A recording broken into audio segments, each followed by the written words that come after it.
This podcast is brought to you by Onnit.com. Go to Onnit, press in church, and get 10% off their tremendous supplements. Number 2, the smarter choice. Get a great shave at a great price, conveniently delivered right to your door. Dollar Shave Club. And right now, Dollar Shave Club is going to give you a deal of a lifetime. The new members get the first month of Executive Razor with a tube of the Dr. Carver's shave butter for only $5 with free shipping. Go to dollarshaveclub.com and press church.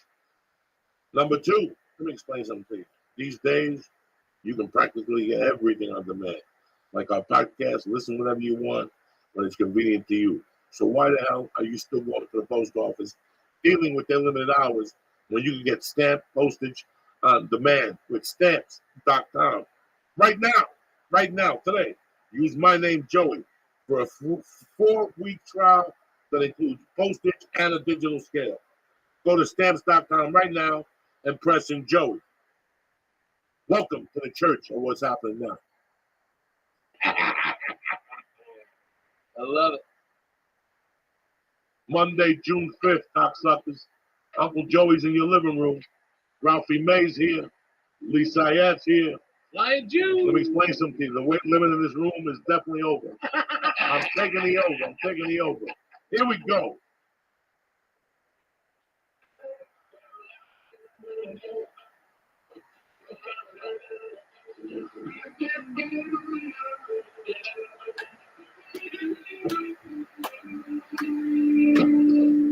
Oh shit. Here it is. This is Joe Perry with the good fucking heroin.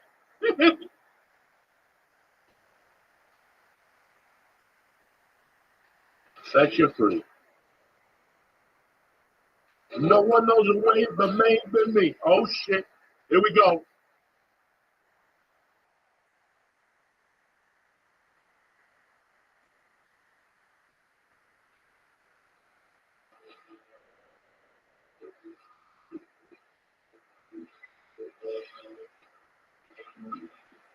Come on and glory. Here we go. Living like a king in a rock and roll band.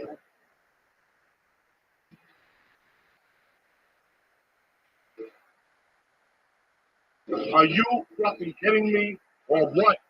Wake up the Gorilla Biscuits. It's the church of what's happening now. What's happening, you bad motherfuckers? Happy Monday.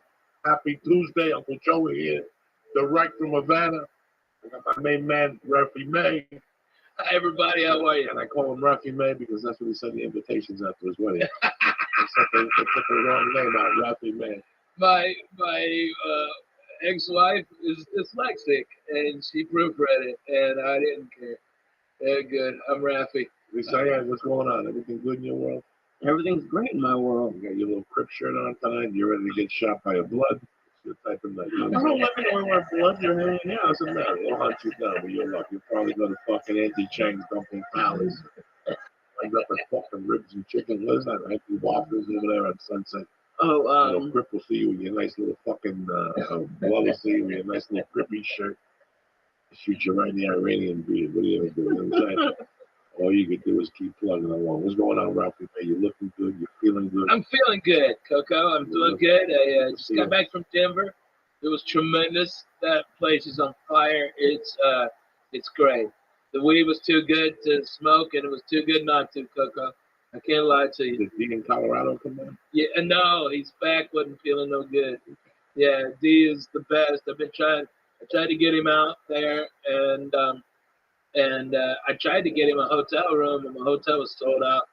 And then I've been trying to get him to Vegas, and I want to get Tammy taken care of. Tammy's coming, but the problem is that I'm not there. You're not there. I know. So I gotta give her a call. I was gonna call her last week and say if she wants to meet up with us, maybe here. Yeah. Or here, and maybe there was another place I was thinking you'd be there. And I could go that weekend. Well, I've got a big residency now. I mean, they've extended me, Coco, for another couple of years. So they did? Yeah, first time they've done that in over 20 years. You happy? Yeah, yeah. I got a great house. I got a swimming pool, a hot tub, swimming pool right there. I walk out. It's high walls. Nobody could see anything. Walk out my shorts. Okay, before while I got breakfast cooking, jump in the pool. It's 100 degrees. Feel like a champion. Go in, eat breakfast. Have some coffee. Wake up and get motivated instead of being all bummed out and depressed and laying up in the bed all day. On that. I'm right now it's half and half.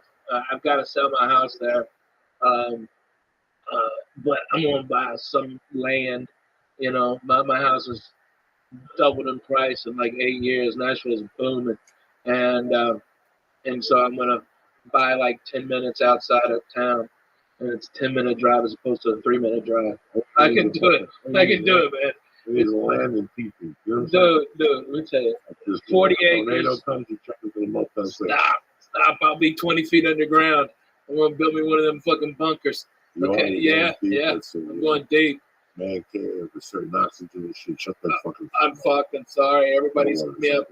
Go on there and fucking love you. It's, you look good. I feel good, Coco. I feel good. We were talking about the roof. Yeah. We were talking about, the separation is easy for me because you don't know you want to be free till you're free. Right. People really don't know they want to be free till they're free. They think something's going on, things are not clicking, you're feeling kind of sluggish, but maybe it's a situation you're in. Right. So nobody knows they get divorced till they're getting divorced. Jesus Christ. I'm getting divorced. You're not final yet? No, not yet. Not yet. I don't know. That's as soon as it gets done, it's done. Another 100,000. Probably. Probably. That's all of the bills I get, dude. Another 60,000 here, 70,000 there, 85 over here. I mean, there's 6 lawyers involved in 2 states, so I mean, it just keeps on adding up. But look, I married a great girl. She's a great mom to my wonderful children, and God bless her. That's all you can do. That's all you can do. I want her to find love and be happy and just go about her business, I wish I wanted that for my ex-wife. You know what I'm saying? I wish I could be positive for my ex-wife. First of all, I don't say what I want for it because you never put it out there. It's like throwing a jab and leaving yourself open. I just leave it in God's hands because, at the end of the day, I'm here. Yeah. And the best revenge is success, Yeah. So it took me years to learn that, to come to terms with that. Now, I don't bother nobody, bro. No. I don't bother nobody. I really keep it as light as I can. Yeah. I was telling you that you walked in before that time. Listen, man, I had a really, there's 2 ways to say it, and no way is the truth. I can tell you I had a really shitty childhood. I can tell you I also had a lot of fun in my childhood. Right. I couldn't imagine if my mother would have stayed alive. But then she would also find that I got looked back when I was a dumb fuck. So God knows what the fuck that would have taken me. But at the same time, I had these people around me that were, at the time I thought I had superpowers because whatever pain I was going through, they made me forget. Either we went to Rudy's or we went to Chan's or we smoked a joint or we did a lot of criminal stupid shit, Yeah. And it seems like I've been away from that for 30 fucking years. Like this month, it's 30. Lee, sometimes you sit there and go, oh my God, I have to do that. Lee, this month is 35 years since I graduated high school. Yeah. 35 years. The other day I got high and I was going to make anxiety attacks when I thought about those dates. I had to do the math on paper. That's how fucking blown away I was. I'm like, I have to do the math on paper because this cannot be 35 fucking years. What you're trying to tell me is that 35 years ago I graduated high school. That's what you're trying to fucking tell me. It's fucked up. Yeah. You just said you got left back. Look, they kicked me out of school. I didn't even get to graduate.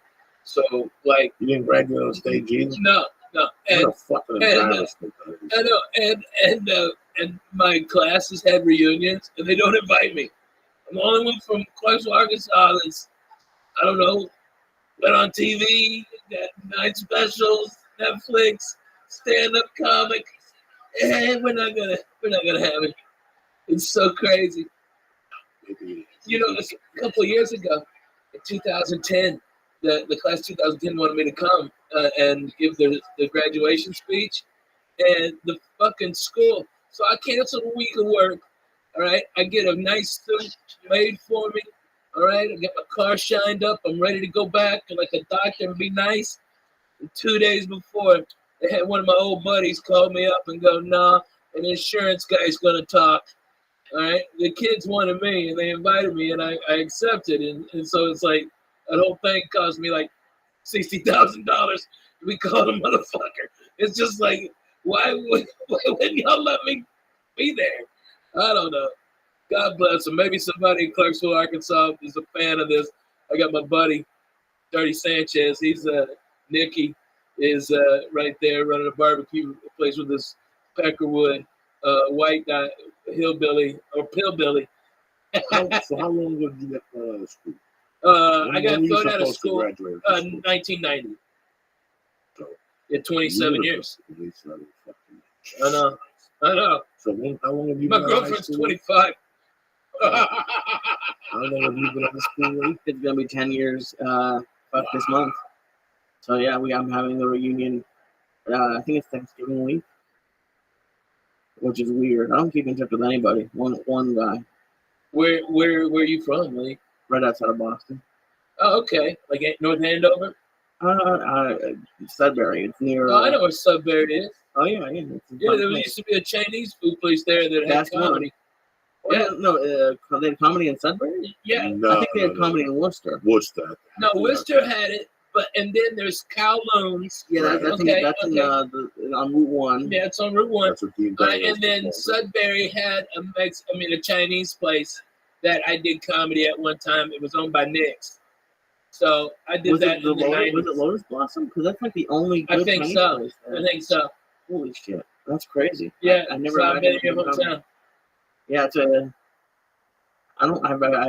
I drove through, because you always talk about that, Joey, about like seeing where you were. One of the last times I went to go see my mom, I wanted to go alone. She ended up driving me through the town. We just drove past my old house, and it was weird.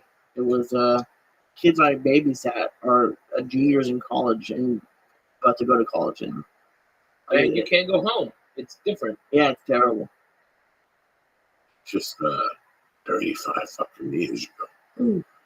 Are you a different man than you were then? Without a doubt. First of all, You were already I'm a doing man comedy, now. right? You were already doing comedy. Yeah. Right? Yeah. You got out of high school, you were Yeah. already doing stand-up. Yeah. Wow. See, that's completely, I didn't know dick.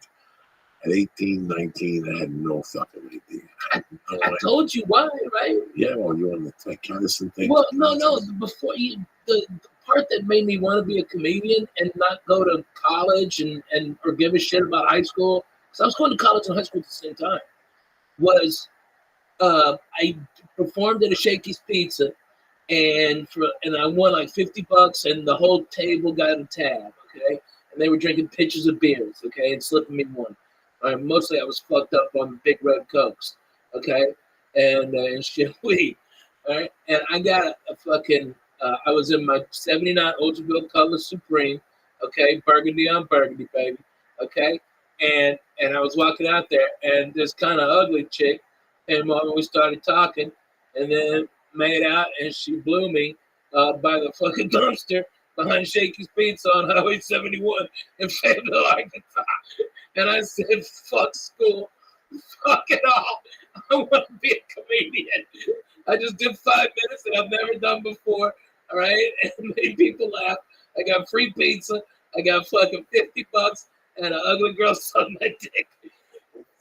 I'm in. I'm all in.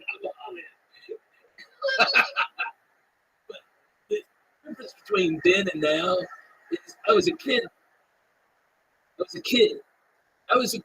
because, all my friends were much older, so they always talked to me as a kid because I was the youngest person doing stand-up in Houston, and I was a kid. I had no peers, nobody my age and my level stand up, and I was pushed around and protected and everything until I got so mad I almost killed some of those old fucks in Houston.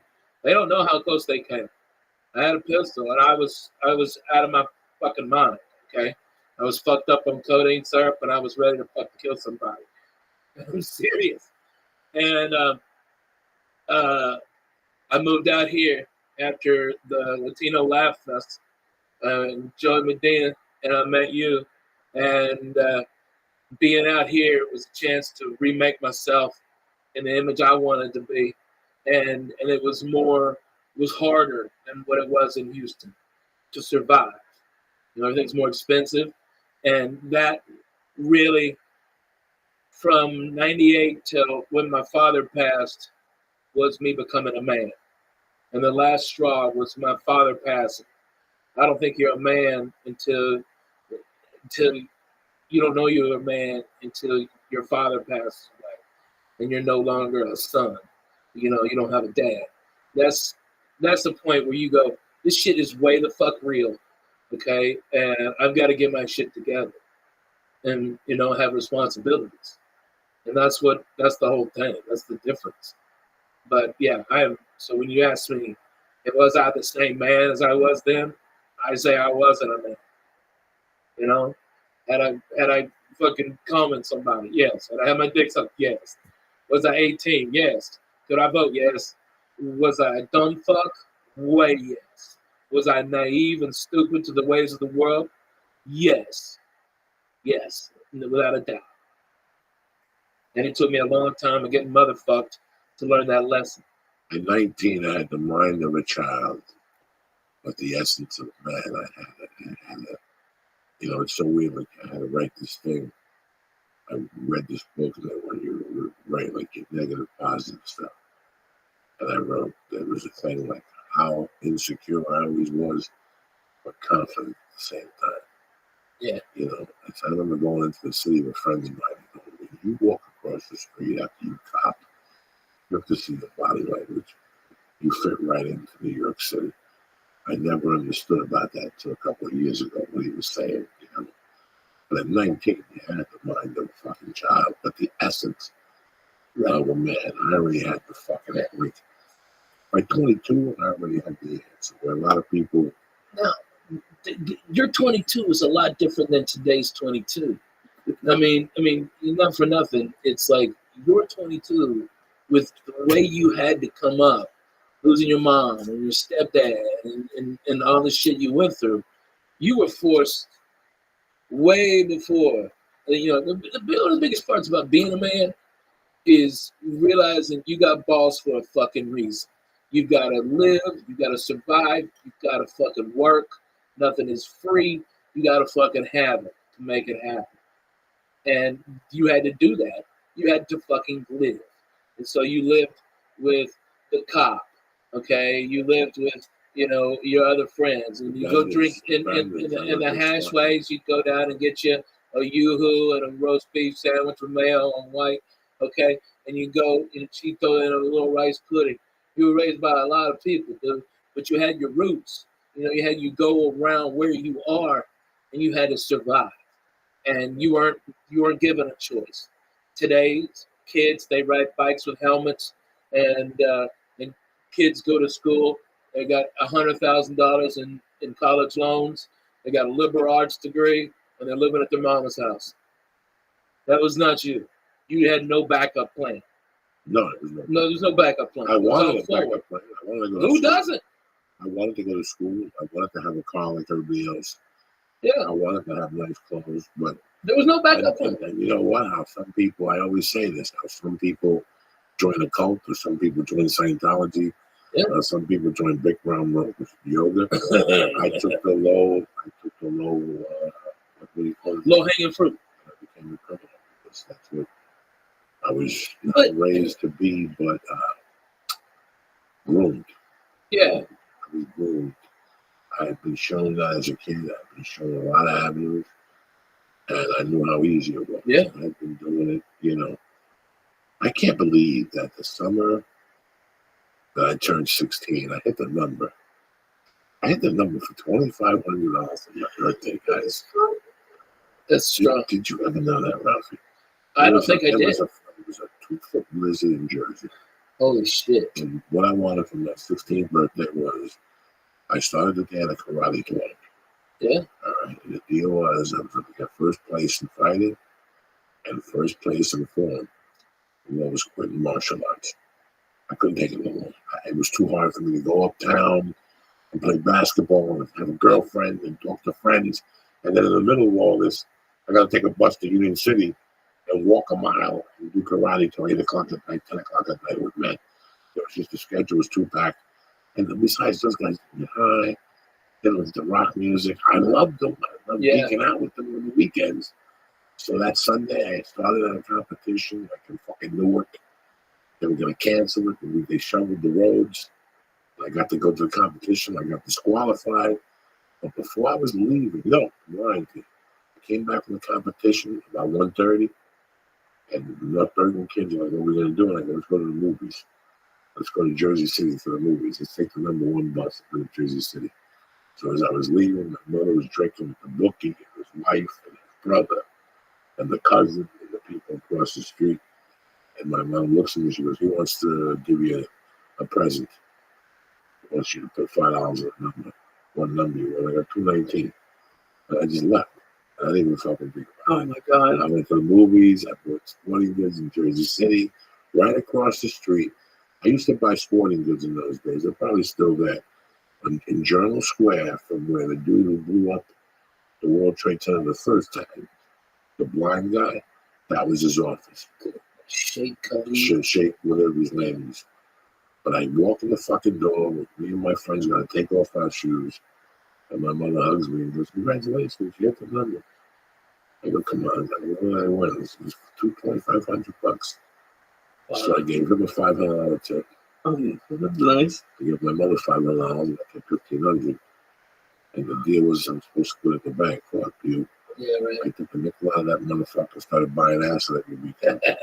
Up in Pittsburgh, doubling my money, tripling my money. Yeah. It was ridiculous. I was living like a fucking prince. As long as I had that acid, I always had $200 cash. Yeah. Because it was an $85 investment, and I was getting back $300. So I was making $215 on every 100, Jack. I would sell 100 in 2 days, man. When you're fucking 16, you're making $215 every 2 days. So wait, how many hits of acid would you buy? 100 for $85 and selling for $3. Yeah, but did you ever think about what transporting 100 hits of acid across state lines would have? Not one time. And I can look you in the eye and tell you that not one time. I knew I was going to sell this in North Bergen to high school kids. It was a bubble. I was completely safe. Completely safe. I would sell Black Beauties. I would sell ups. And I dabbled a little bit of weed. A friend of mine, Joe, would sell me a $1/4 pound for $200. And I'd sell an ounce for $100. So you'd make $200 right off the fucking top. I usually make $150 and smoke pot like a savage for a night with my buddies. Show up with a bag bigger than your fucking head. Jesus Christ. That hustle has been taken away in this country. Yeah. See, that was a hustle. That was a way of life. Guys like Ralphie, neighborhood guys, they figure out a way how to make a great living and not bust their hump. So what they would do is they would fucking get a job that they worked 8 months of the year, but in June they were guaranteed laid off. They would collect unemployment through October and the whole summer. How do you think they lived? They got $450 a week cash from unemployment, plus you made $1,000 a week, either booking or selling something. Remember, when you could buy 100 Quaaludes and sell them at the bar in one night. Wow. So it was $200 for 100 I don't think I Quaaludes. could. Lee, all you got to do is take a piece of this Quaalude, break it in half, and eat it. Put it in your pocket. You come to my house at 6:30. You come to my house at 8. This is how quick it was, Lee. I swear to my mother's girl. I swear to my daughter Mercy. You come to my house at 8:30. I give you 100 Gorilla Biscuits, right? You don't have to wrap them in aluminum foil, nothing. Just put them in your pocket. I saw it done. I saw guys way dumber than you. I don't mean that way. I know guys that are completely idiots. You're college educated. You just wouldn't know. I have an arts degree. Your body language would give it up. Right? I know guys like you, right? Oh my that god! would live at home with their mothers on Friday and Saturday. On Friday, I'd see them at 8:30. You give them 100 quaaludes. They go to a bar. They buy the half. Guy like you buy the half a gorilla biscuit, put it in your pocket, and pretty soon your eyelids start to close like that, and people would know. People walk over to you and say, "Lee, what are you holding?" That's like the open sign. And you just tell them right off the bat, "I got Lodi." Who wants to go to Lodi? Because Lodi was a place in New Jersey. I had an Aunt Maudie Bell in Lodi, Texas. Okay, Okay, that's so funny. So they used to call him Lodi. Lee, if it was a Friday night and people were doing blow at $4 a piece, everybody who would come to you would give you a coin and take 5 from you. You think of a little bit of that? Yeah. Nobody would come to you and buy 1 plate. So 5 people buy. I mean, you wouldn't even believe it. You'd be back, and once people knew you had gorilla biscuits, good ones, on the weekend, Thursday, Friday, Saturday, shit. All you have to do is go to 3 neighborhood bars. You could Uber in between those bars and just drop it 60 to 70 off at each bar and go on your way. Make your profit. See a guy like Ralphie and go, "Ralphie, you want to make an extra money here? I'm going to give you this for $3 a piece, home for 5.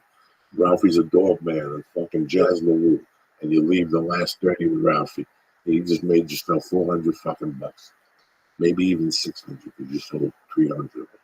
That seems a little too easy. That's how easy it was. That's how easy it is. Did the bee get you? I'm looking for it. I know. It's around here. There's a fucking bee in here. It was so crazy when you think about it.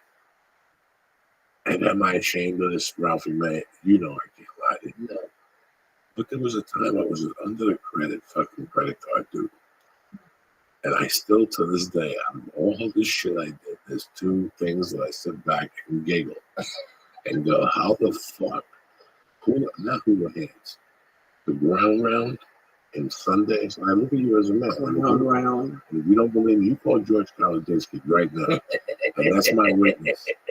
All right? I took George to the ground round. The way I would walk in, you hungry? Yeah. I'd walk into the ground round. What you want? Something. You get the soup, the chili, the wings. How many wings you want? 6? Give me 12. You're like, look at Joey. You know, so like, the tab will come. I go, thank you. And I go, start walking. And you go, why? We ain't paying for this. and then you're fucking accomplice. Do you know how many times I did that? I think I did it 3 or 4 times with Georgia. You made him your getaway driver. Oh, yeah. Without him knowing it. No. In those days, it was always a by the way. I would give you what you're looking for, but it ain't going to come easy to you. You're either going to give me a ride, a shirt. I got to take a shower at your house. I got to do something. Yeah, boy, with the turn down. Oh, my God. Yeah, fuck you. You got to give me something. Nothing ain't cheap in those days. I'll give you 20 Quaaludes, but listen, we're going to go to the Bronx. You got to wait outside this black neighborhood and keep the car on go. Keep the car on go. Lock the windows. Keep it on go. Don't open the window for anybody. Oh, you don't need no air right now. You don't need no air. You have no fucking idea how easy it was to make a living. But I would go in 85, I was the worst I ever was. The worst I ever was. Was cocaine? No. In 85, I was clean. I was spotless. I was just smoking weed like a motherfucker. And I went on a 6-month tear in the New York City, northern New Jersey area. That to this day, they scratch their heads. I would dress up in a suit and go to office building and take purses, cash registers and shit. And it was fucking envelopes with nothing in it. I throw it away. God damn it. I would go to Safeway and steal vitamins and stuff and tampons and what's the itch when the vaginal, what's that stuff you get? Gardasil? Yeah, Vagisil. I steal it in Jersey from Fort Lee and then walking over the bridge, the Spanish Harlem, where they pay you top dollar for that shit. I was a walking fucking scam. It was like, it didn't stop. Razors. The number one thing I did was I get 3 credit cards in my wallet. Mm-hmm. that were expired, and expired. One was hot and expired. Like, and I got away with this for 6 months. That's when they just did the paper. 3 times a week, Lee, I would eat in a fine restaurant, a tremendous lunch on the for free. I always left the cash tip. I think they like I was never a piece of shit. they invented cameras because of you. I think like because of people like Lee, you gave me a card and it was under $50, and it was a lunchtime crowd. Your restaurant had to be packed. Yeah. It had to be packed. If you went in there when you were They can't look at it too long. They couldn't look at it too long. They would have to take, when they had 3 of them for lunch in the restaurant, they had 3 things. In those days, they didn't call me. If it was under $50, 28, 32, they didn't call. They just wanted this ching ching. You signed and they gave you the card back. Did you like look at the names and only get like a male, like not like a black dude? He was in Libya for a week. No, listen. I became whatever name you gave me. Okay? Whether it was Mohammed, Ching Sao Ho. I was a Chinese guy for about 2 months. When I lived in San Francisco, dog, I was a Chinese guy for at least 2 or 3 months.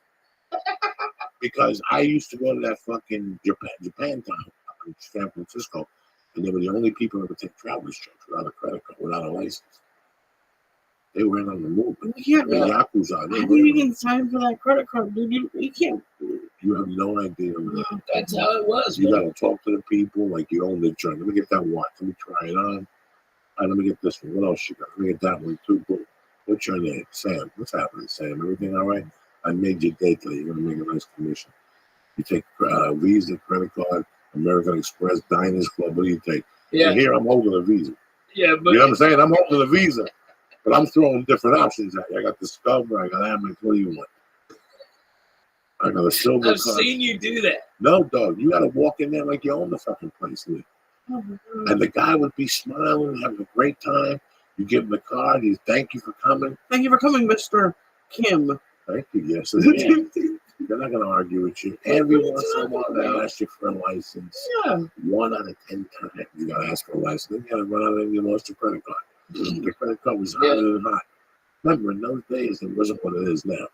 If I stole a credit card in LA and I sent it to you overnight mail in Jersey, you had 2 days to go bananas because it would only break down in zones. Right. So we break down in the West Coast zone, the mountain, the you did it on Friday. You had till Tuesday. You had till Tuesday. Only there was 1,000 scams. Remember, in those days, I was saying, "You give me a nickel. I'll give you back $5.50." I had to do that. Watch me. I go buy $500 worth of traveler's checks, and we get you fucking 30 cents on the dollar, whatever, and then we bang your T-shirts. You have no idea, Lee. You have no fucking idea. I can make your day. I can say to you, Lee, you need a VCR? Yeah. Give me $100 because I'd use the traveler's checks. It would cost me nothing. The traveler's checks would cost me nothing. Okay. 30 cents on the dollar, maybe a favor.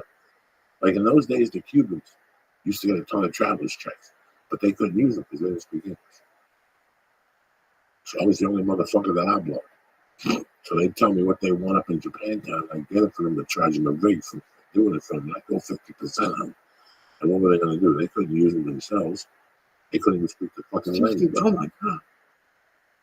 Fucking crazy. Like, this is the shit that keeps me up. How do you come up with this stuff as like just on the fly? Make these like you're running an empire. You're out there. You're a one-man army on a daily basis. You wake up in the morning. You go to Charlie's. You order breakfast and you put it on the tab. You tell them you're gonna be back by 5. Let me tell you something. You want to know about pressure? You put breakfast on the fucking tab. You're gonna come back by $5 to $10. So I gotta make 10. I'm already minus 10. It's 9 a.m. I gotta put this fucking day together here. I gotta do a half ram tonight. It's ladies' night at fucking Apollo. I gotta come up with a new shirt. I gotta go to fucking Walmart. In those days I was in Strawberry daiquiris. Yeah, I gotta come up with a yardstick for that. Somebody's getting robbed today. What a fucking nightmare. You have no idea. You have no fucking idea. I'm very happy that whole shit. I was talking to Larry and we were talking about something. We were talking about businesses. Because what if you just took the business and moved it to Vegas? I don't this place up here. That's called borrowing from Peter to pay Paul. Eventually, they're gonna nail you on something. You're gonna realize you don't live in Vegas or some bullshit, and you're gonna go away. That was me 35 years ago. Yeah, fuck it. Yeah, let's do it. We'll use it with no repercussion at all. It's the repercussion that fucking kills you. Right. Yeah. I had, when I moved in, I didn't transfer my electric. It was just on. I had it for like a year and a half, and they just turned it off one day. I had to go and pay. I think it like, ended up being like $1,400. It's funny how. For Matt Becker. I quit high school that August. Like that August before my senior year. Yeah. I was like, there's no sense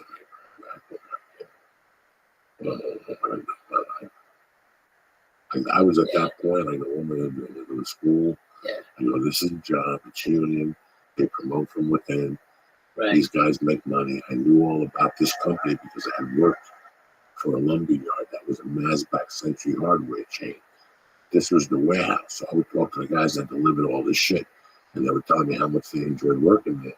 And one day I realized it was down the block from where I was living. And I went from being a daytime shift guy to a nighttime loader. So I said, what am I going to school for?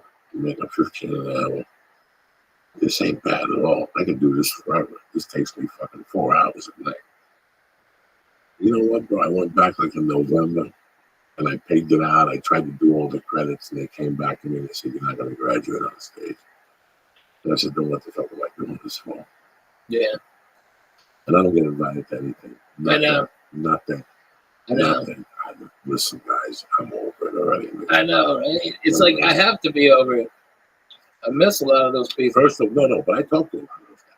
Yeah, I don't. See, I talk to a lot of those guys, especially now, lately, the last few years. In fact, I want to give a shout out to my buddies having open heart surgery fucking Wednesday. If I didn't have Brian this weekend and my wife didn't pick it, my wife didn't pick Tuesday, tomorrow to fly, I would have fucking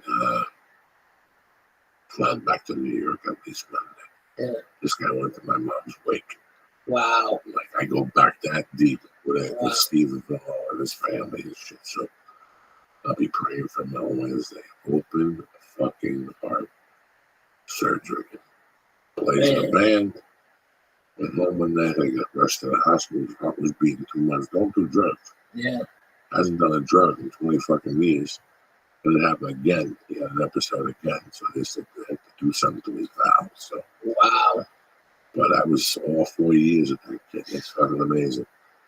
35 years. And guys, you listen to this podcast, like, what the fuck is Joey talking about? What Taylor's talking about? It goes fast, motherfuckers. It goes way real fast. Real fast. I know next year I'll know Ralphie 20 years, right?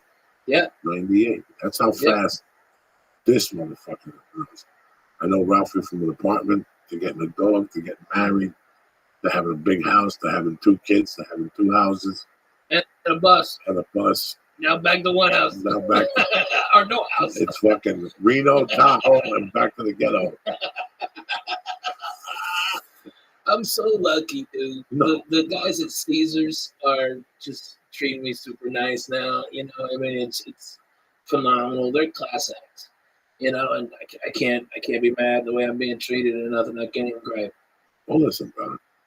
And like I tell people all the time, that you said it when you were talking earlier about there's no escalator to the top. You know, you're not getting paid right now. You're getting paid for the shit you did when you went up to Visalia and your fucking keys fell down the elevator. Oh my God! I remember that. And you have to get, who does that happen to? Who does that? It would happen to me. You go to a fucking gig, you do a great job. You spend the night, you wake up the next morning, you go to the fucking elevator, you go, oops, your keys go down that one little crack. That crack. And I heard they held for like a minute. Yeah. I heard they held. By the time you bent over, you shook the elevator. I could see them. I could see them going down as it hit the light of every elevator. So I saw them, and I could see them down at the bottom. And I'm just like, I got hit by a kid who was coming in from the swimming pool. Okay, and I had the keys in my hand, and I got hit by that little girl and on my hand, and boom, they just right in the middle. It took 2 years, but the Hilton there or the Marriott, whatever it is, they gave me my keys back. But luckily, I had an extra key in the car, so all I had to do was get it over. And it was Saturday, and they couldn't get an elevator guy. No. I mean, there was 1,000 fucking byways. Yeah. And that's why I tell, everybody, like young comics, if your dad bumped into some dude when I was with my family. And on the way out, he goes, oh, I've seen you at the comedy store. I just got into it. I've been doing it a year. He goes, what is it? What is it? Can you tell me? And I go, time. Yeah. Time and knowledge. If you do 8 fucking open mics a night, I guarantee you 20 fucking years from now, you're going to fucking get paid. Because that effort will not be fucking counted on notice. Trust me, I'm telling you. You'll know, too. You'll know. Sometimes they give you a check, you look at it, you go, that's for that fucking time I finger banged that Indian chick in Twin Falls, Idaho, on the triple run. Yeah. Triple run would send you all these That sounds like fun, though. Why is that? Why are you getting paid? You know what, bro? Triple runs, Lee, if I had the time, I'll go do I one. would take you on a 2-week triple run and hire you as the chauffeur. Just so you see. You know what? You would tap on the third night. Oh, I love it. I would love You it. know what's great is I can do them now. I did one basically earlier or last year, but I did it in a bus. Yeah, but it was a bus. It was great. It was great. I guarantee I wouldn't quit. I mean, Lee, this is. But you're in a car and you're driving 12 hours. Lee. And then you're driving, and then the next day you got to get up and drive another 12 hours. And then the next day you drive another 12 hours. And then the last day you drive an hour. And the Thursday, you crisscrossed where you're going to be. Like you're going to be. And then you have to come back. Yeah. You're in Wenatchee. It's crazy, Lee. And then you're in Missoula.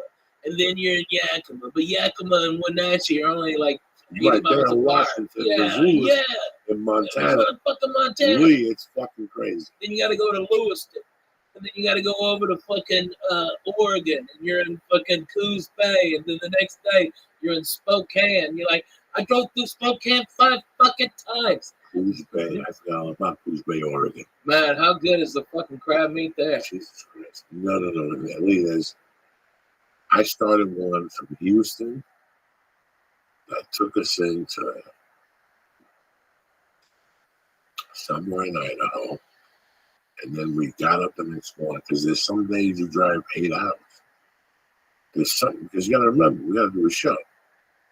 So I get off stage at 11, 11:30. You got to have a drink. They pay you. You got to talk shit. These people don't see civilization. They don't see anybody.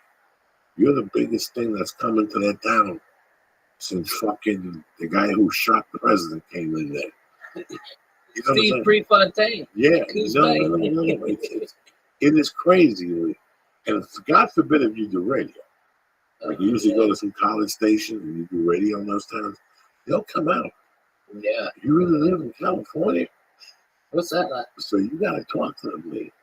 So we're getting back to the room at 1:30. We're up at fucking 7. Driving 10 hours to 5:30. Get to the hotel, take a shower, eat.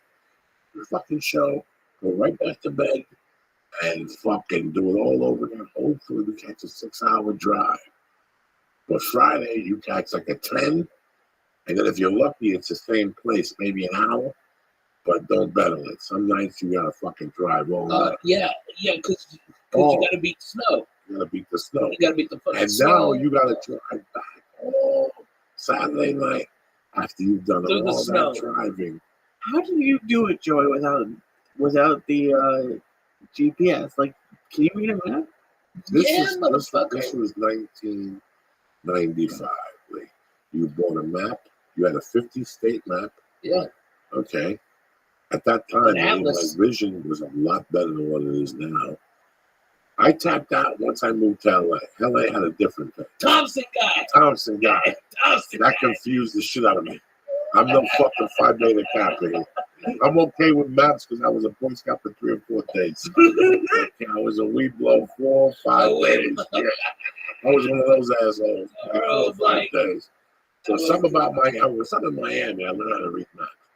So when I got into the triple runs, you had to get the state and drive it out, and then go to that page and put like a fucking paper clip on that page and your page, and get the connector, and then I would circle that, and then I would get the directions from them also. They also sent you directions. They would also send you the night of the gig and how you want to get there. So to the next gig. So how you got there? Let's say your week started Tuesday through Saturday. That's 5 nights. How you got to Wenatchee, Washington? That's your department. That's your problem. Once you get to Wenatchee, Tuesday night, you're gonna go to the place, the Palm Springs of Washington. You just said it before. Yakima, Washington. And then you're probably gonna go to Missoula and fucking. Now people like Donna Richards in those days and the other lady, they had runs, but their runs were like 4 hours. Right. That's not 4 that's or 5 manageable. hours. Yeah. No, that's not bad at all. No, those other ones, those triple ones, they were 12-hour run, kid. And like, what happens with weather, construction? Fuck you. If let's pretend that there's a gig and it's 7 hours, and it's me and Ralph, and we're pretty legit with each other, and we hear there's gonna be snow. Guys like me and Ralph, you know what time it is. No doze and Mountain Dew. Yeah, might as well. No doze and Mountain Dew. Pack the car, pack the fucking car, and right from the stage, you get right in the car. The hotel knows we're coming, the comedians, and we'll get there as the snow starts. Yeah. By the time we're getting to that city, the snow starts getting hit. We're catching it as we're driving at night. Huh. Yeah, there's different strategies. It sounds silly, but how would you find the weather out at that point? Was it the TV, radio? They had the radio for all over the country? Yeah, but we also read the paper.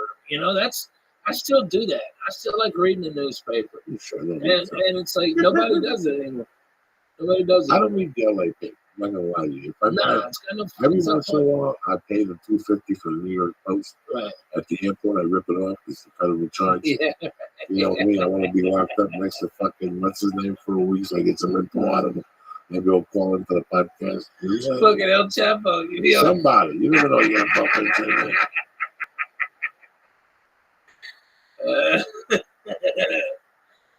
I wish my memory was clearer in those times. There's maybe like 3 or 4 prisoners, maybe 5 at the time that I remember. That from time to time they would pop up with them on Facebook. One kid I found his son. Oh wow! And we communicated for a while. I don't know what happened there. The rest of the guys, like I remember Etchy. He's a black dude that was like from Indiana at the time when he was cool as fuck. Spencer Antoine, I looked up. First of all, if I'm 50, Spencer's got to be fucking 80. Because when I was 25, he was 55. Right? So I was doing time when I was 25. But I'd love to reconnect with him and just talk some shit. All the dudes in the age unit, they got to be dead. That was 87. That was way before the medication. And they weren't looking too good then. There was a black dude in the age unit that they thought he was going to die, way, but he made it. By the time I got out of the halfway house, he was still there. When I worked with Katie Siegel in Superior Dumbers, I felt like pulling it over and going, you don't understand how many times I watched you at the age unit. That fucking show, Married with Children, on Sunday night. Oh, yeah. We get a bunch of food from the visitations. And we fucking watched Married with Children. Like 8 prisoners, and the dudes who had the AIDS, they wouldn't leave their bedroom. Yeah. They would stay in that bedroom. We were cool with shit with them, bro. We would knock on their door and make them come out and eat. We used to have tons of food, man. Is that me, dude?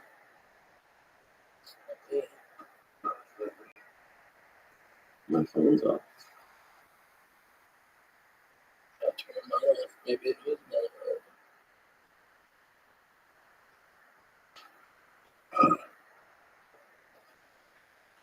It's kind of weird, the characters I met when I was locked up. Yeah, right. It's kind of, even when I was in rehab, I went to this Puerto Rican rehab in Boulder, like it was such a scam. Dude, you should have gone to my rehab. Bro, man, my rehab was nice, dog.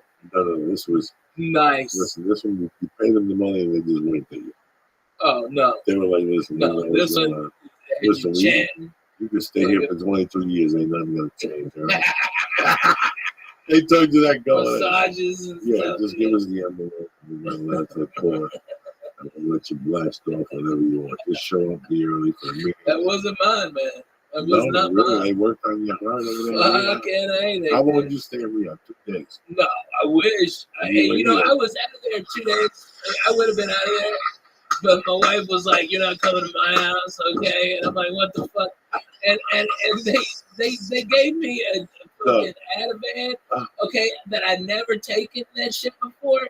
And I woke up 24 hours later, okay, 24 hours, the whole day later, in my own piss, okay, going, I just pissed myself. What the fuck did y'all give me?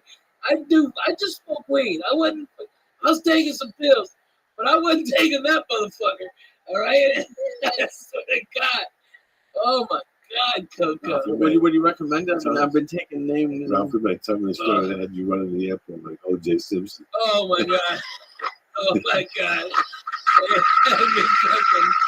It sucks so bad. And it's like, as mad as my wife was, she's like, hey, he's got to get out the urn. Okay, so it was rehab. Well, okay, I'm about to come back. Maybe take piss test. There's nothing in it again. I'm like, I told y'all. What the fuck? Let's just go. But it was good to get my head right. How long did you stay in Riyadh? 34 days. Oh, nice. Yeah, it was great. I ran it out to the insurance and said, fuck it, we're out. Insurance billed it? Yeah. You paid for the whole thing? Almost did it. Yeah, it still cost me like 60 grand. When you went to rehab, did it help you? You know what? I wasn't addicted to drugs. It's gonna be because I had PTSD, and I would have been. I really do. Why are you laughing at PTSD? Because he's a cocksucker. That's why he loves his me. I'm just trying to think. When he got PTSD, I was there on many occasions. Yeah. Was it the fall on Gardner? No, cocksucker. Rabbi, mate, get up! They're gonna bug you. Was it the time we found the hooker? I mean, there was a lot of situations where you could have gotten PTSD. No. It was when I almost died in Tampa. You're fucking such a dick. All right, I know. Put the sandwich down. That's what it means for Ralphie May. You told me that joke one time. You go, you got PTSD. You put the sandwich down. That's the problem you got. But I would have been addicted. I would have been. Ain't no doubt about it. And I'm on Lamictal now, and man, I feel phenomenal. I'm not fucking bad about nothing. You should be like a rap on the commercials for them. Man, I get a Dollar Shave Club. I can do it all day. What's Lexapro for? It's an antidepressant. Does your dick still get hard? Yeah. There's got to be a by the way. No. With the Lamictal, my comes are like twice what they used to be. Okay, it makes your fucking semen load twice as much. All right, which means my nuts get a little sore, so I gotta fucking drop a batch pretty regular. Okay, but man, it's like more volume than it's like a fucking wet sock or a ladle of pancake batter up against the wall. it's like Stymie when he got hot with all the ink. I'm over here laughing because there was 2 other times when Ralphie got PTSD when I was there. 2 other times, not 200. One time he got up yelling, and his head went into a light bulb and it burned his time. That's not PTSD. That was hilarious. Sleeping next to Jodie Furley when she's passed out and you want a finger on his neck. You gotta sit there for an hour. You can't. Wipe it off in your pants. Oh my God. That'll give you PTSD. Me and Ralphie would play fucking drink a pool with Jodie, and we'd sit there praying for her to just take her clothes off and go, oh my God, it was terrible. Oh my God. Fucking crazy days, Lisa. 20 years of comedy in LA, fucking fucked up building. Just it's so crazy, dude. Like I was at the store last night, and like the new comics, they don't have a lot of camaraderie like we do. Like the same guys that we used to roll with, I saw last night, and it was like even though I haven't seen them in a year, it was like I saw them last week. You know what I mean? because we were down so much, you know. I like Mike Young, okay? Saw Mike It Young. was good to see Mike. Yeah, right? It was good to see Bernie Stevens last night. Man, no shit. Kristen Lee had me dying. Dude, you had me dying with that fucking heart. He was doing something like Tupac. Like when Tupac was dying in Vegas, he was taking his last couple of breaths to cop on up to him. He said, Tupac, quickly, please just give us something. Tell us who shot you. You saw who shot you. And Tupac took a minute and gave the cop the finger. So he did his whole bit of how, would he give the cop the finger? You know what I'm saying? If that shot. So I was back there, stoned to the gills. I like Sunday nights at the store. Me too. I like the off fucking nights. Yeah, there's no off nights at the store no more. Dude, it was. I had to sit on the stool, on the doorman stool, to watch your show.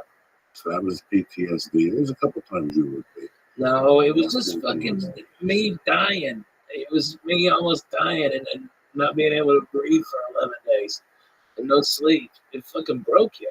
You know what I mean? I couldn't sleep for 9 days straight. I was in ICU. I had this thing breathing for me. I couldn't go to sleep. And so they were sucking stuff out of my lungs.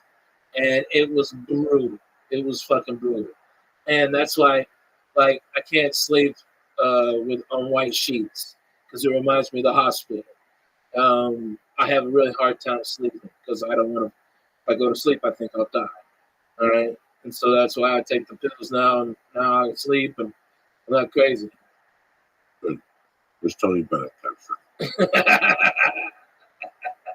Did I tell you he came to one of my shows one time? Absolutely. He's so cool, man.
Real quick, two-board tack.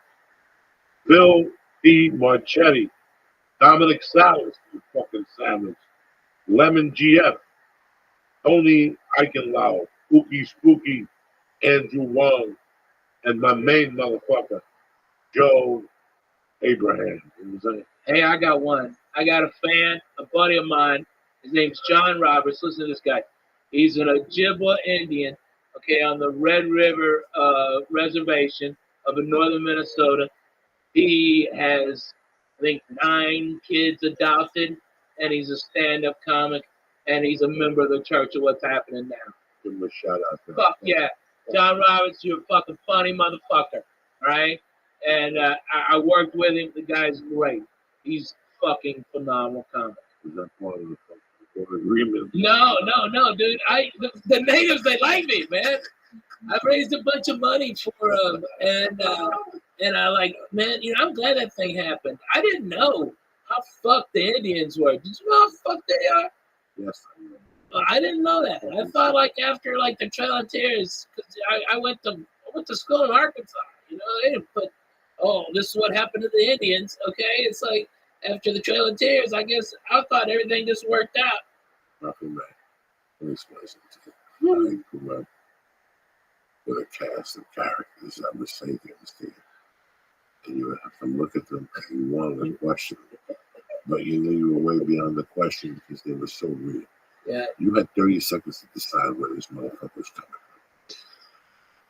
And they would say shit from Darren Rago to Timmy Hollow. Today, Timmy Holloway sent me a tweet.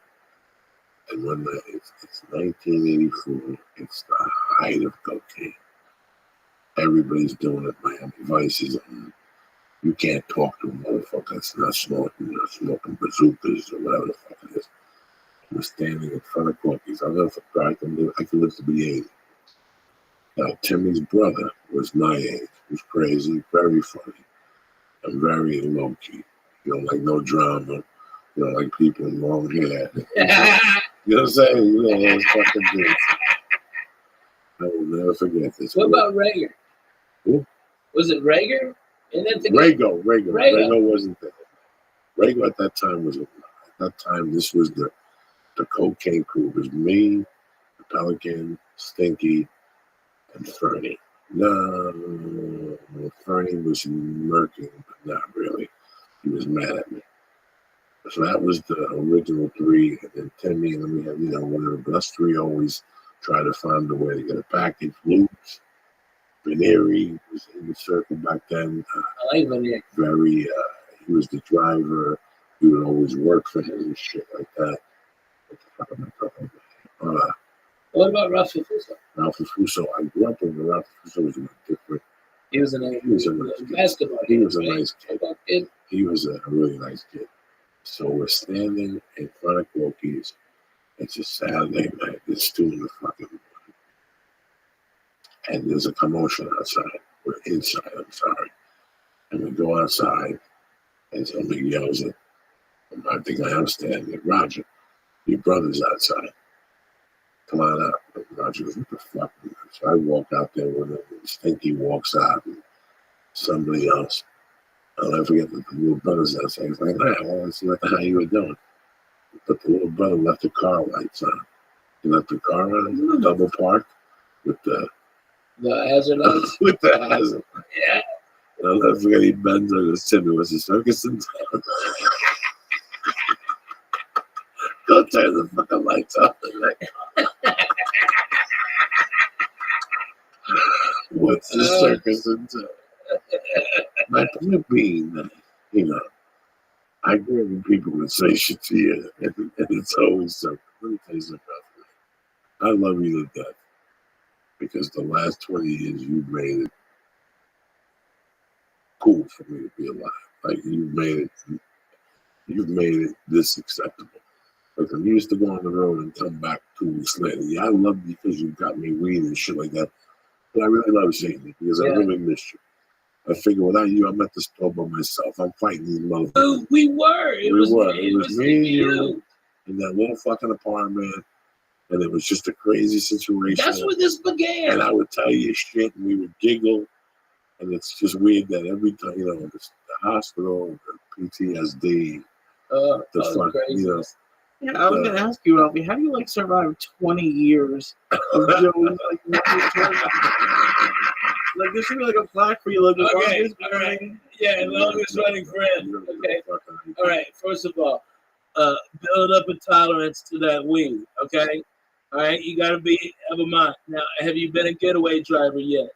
No. I'm not aware of anything. No. You haven't been a getaway driver yet? And Coco's not the same Coco he was. No. Okay.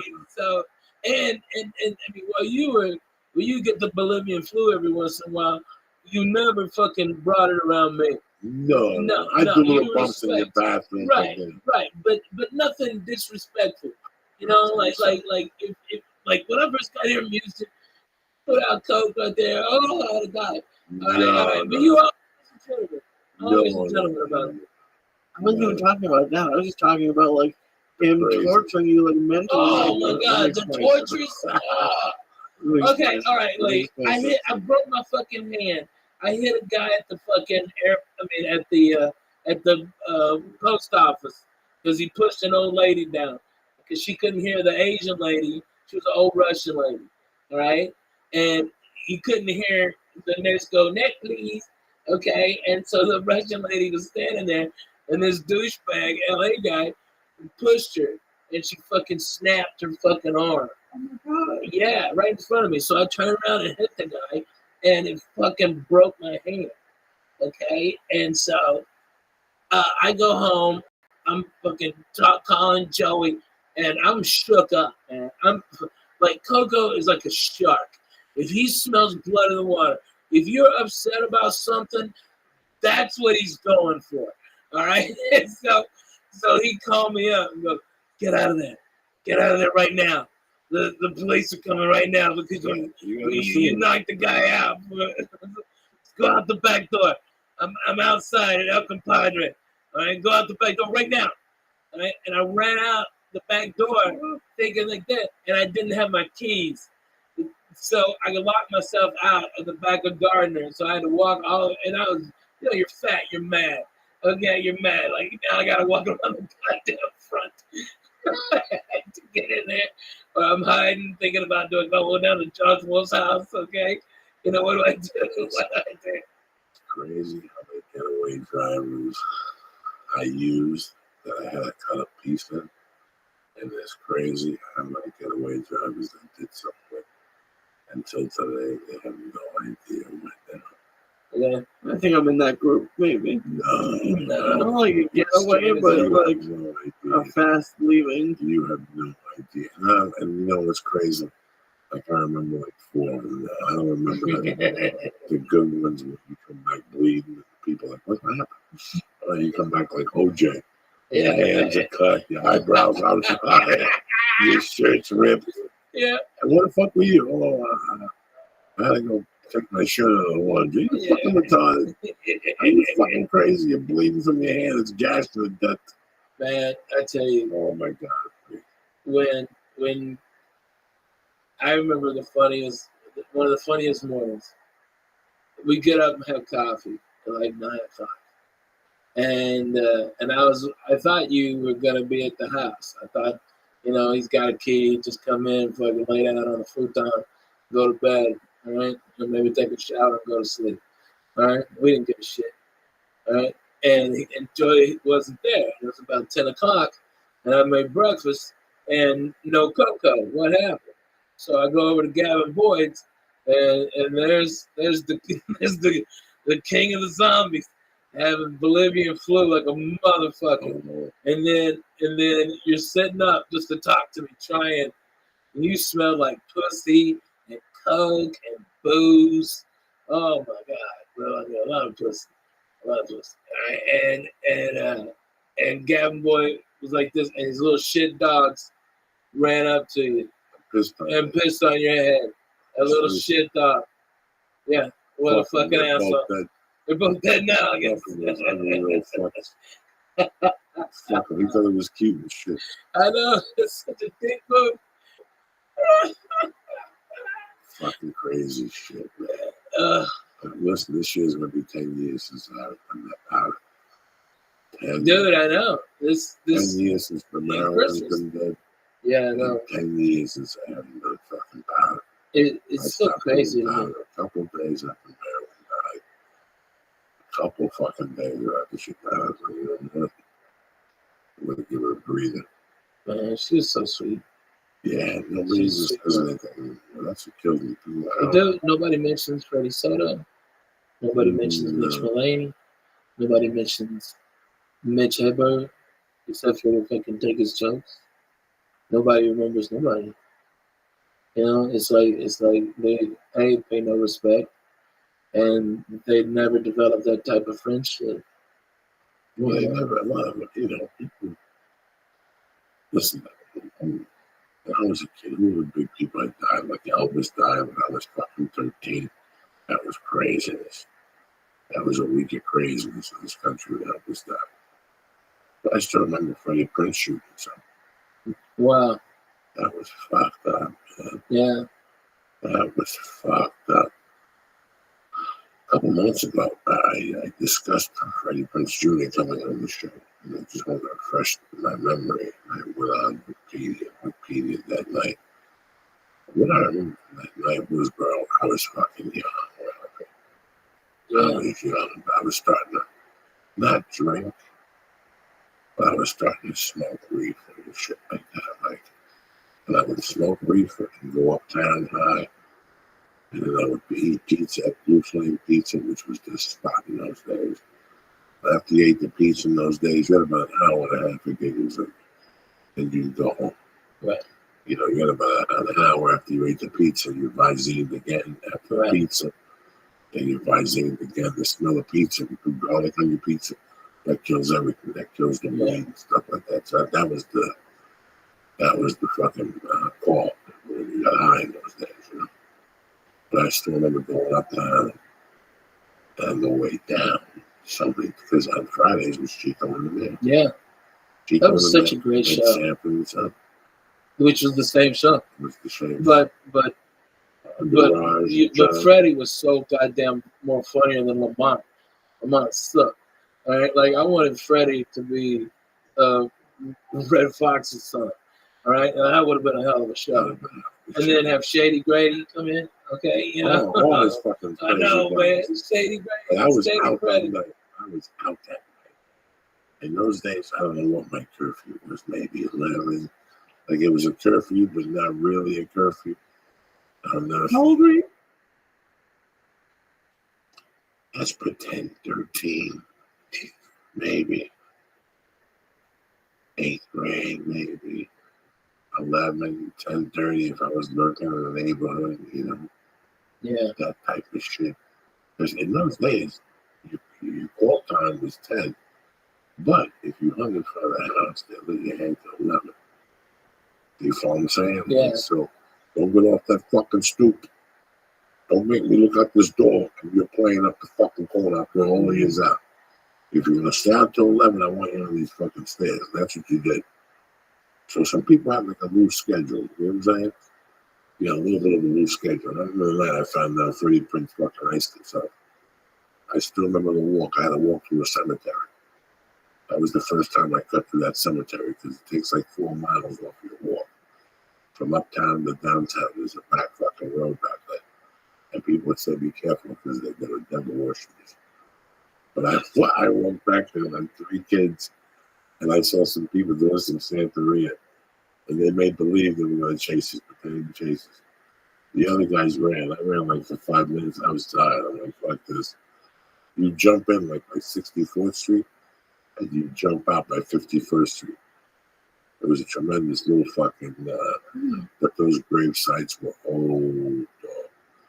Like there was a lot of grave sites there from the 1860s. The concrete was broken. The headstones were already broken and shit. You would die. What are you going to do? Time flies. You know, it's like comedy has so many people that it just are gone. You know, I mean, and like over the 20 years, the cast of characters like that we knew that were like really good, and like where are they now? You know, that like are no longer even income. It's crazy. Last night, I was standing where you were standing. Last night, I got to the thing. I saw Crystal Lee. I gave him a hug. Chris Spencer was up on stage. And I walked into I walked in. I gave the Chinese kid a hug. Came home with Fun. Yeah, he's my man. That cool motherfucker. Dude, I got an offer to go to do a bunch of gigs in China, and I'm gonna bring Fun. Fun's a funny dude, man. He's a funny dude. And it's like, that kid's got heart. I mean, he's got mouths to feed, too. Yeah? Yeah, he's got mouths to feed. But I went out, I gave him a hug. I said, hello to the window, girl. And I went out in the hallway where you walk in. Mm-hmm. And I laid against the wall. And there was nowhere to sit. I listened to Crystal Lee. Yeah. And I started looking at the pictures. Lee, I saw 3 people there that I was super tight with that have vanished from my life. I couldn't tell you where they are, what happened to them. It was crazy how many people on that wall that I was like, wow. They used to be here every day. Yeah. They were doing this, they were doing that. They just disappeared. I just did a show in Connecticut, Mohegan Sun, and Bill Bob Baker show. Get the fuck out of here. Gave me a big hug. I gave her a big hug, told her I loved her. Told her I was there the night she rocked the main room. Man, I saw that. And, that pissed a lot of people off. Yeah, no. She fucking rocked that spot. Yeah, no. I was there that night. So it's just crazy that you look at these people and you go, fuck, I got a spot at 10:30 at the store. How lucky am I? And 20 years later, I'm still doing a Sunday night spot at the fucking store. And now, the difference between 20 years and now is, that 20 years ago, this room would have been 60 people. Less. And a great room, don't get me wrong. would have been great education. But the time we'd get on, because we get bumped down, first of all, you hear Andrew's coming, okay, and Eddie's coming. I would, nobody said, let me explain to you how to run the Joey did. Okay, number one, at that time I was an addict. Let me explain something to you, Lee. You want to learn from the Jew? God put you in the right Jew's hand. There was a way to make money out the store. There's a couple of angles to make money at the store. You could get the main room, which I never got. Not because I didn't want it. Every once in a while, she gave me a Saturday night in there. And that put an extra $100, $50 in your pocket. But you didn't get rich in there. You didn't get rich in the ORE. You get $15 a stock.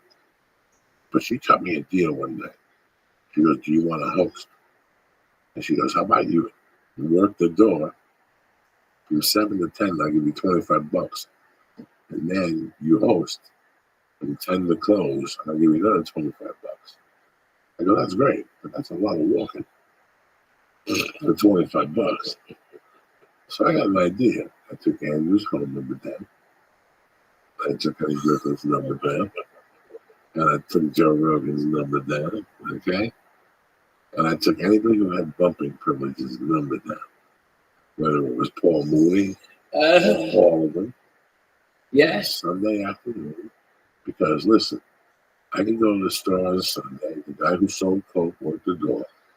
So guess how I worked it? I would get on stage, do my time, put up Andrew, Eddie, or Paul, and that's an hour. Easy. I could go do a few bumps, have a few cocktails, get the party started. And right before they get off, I go to Don Barris and go, guess who the host is the rest of the night? Who? Me. And I give him the microphone, and I'd be out of there by 11:15 with a package. I picked up this half a yard. I hosted, I did comedy, I did my job for the night. Yeah. Who's better than me? Sure. That was my most favorite night at the store was Sunday nights. Because I'd host till 11:30. So I used to love Sundays because I'd always have cookouts behind the apartment, even though I had a studio. And it was a murderer's row of comedians at those fucking barbecues. All right? And you cook the turkey so good that way. You do something crazy like that. I know. Yeah. One night we went over there and your buddy, we pulled over, he was talking to a hooker. Then we got back to the hotel. He said he was a friend of his and shit. That's what it was. A lot of hookers. Yeah. Jesus Christ. Fairfax. Oh my so God. Gray, a little bit down and those days. Foxy white chicks. Yeah, it was crazy. Foxy.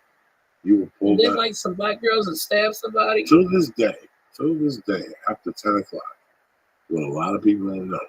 And if you do it, there's a cop there, they'll live. Oh, yeah, fuck yeah, they will. By Gardner, by the street after Curson it starts. It's where it starts. If you make a left, or right. If you're headed to the comedy store, and you make a left before Fairfax, and there's a cop there, you will get pulled over. You get a ticket, dude. It's like $200-something ticket. And you make a left on the street. I did that. Because me too. I got because I was fucking going to see Doug, and he turned around, so I fucking turned down Carson like you would. You go to Doug's apartment, and motherfucker, it's like boom, and pull over, and then he's laughing at me as he walks the 2 blocks down to his fucking apartment. I was just at the Coach and Horses. He was just shitty. Just wanted to ride.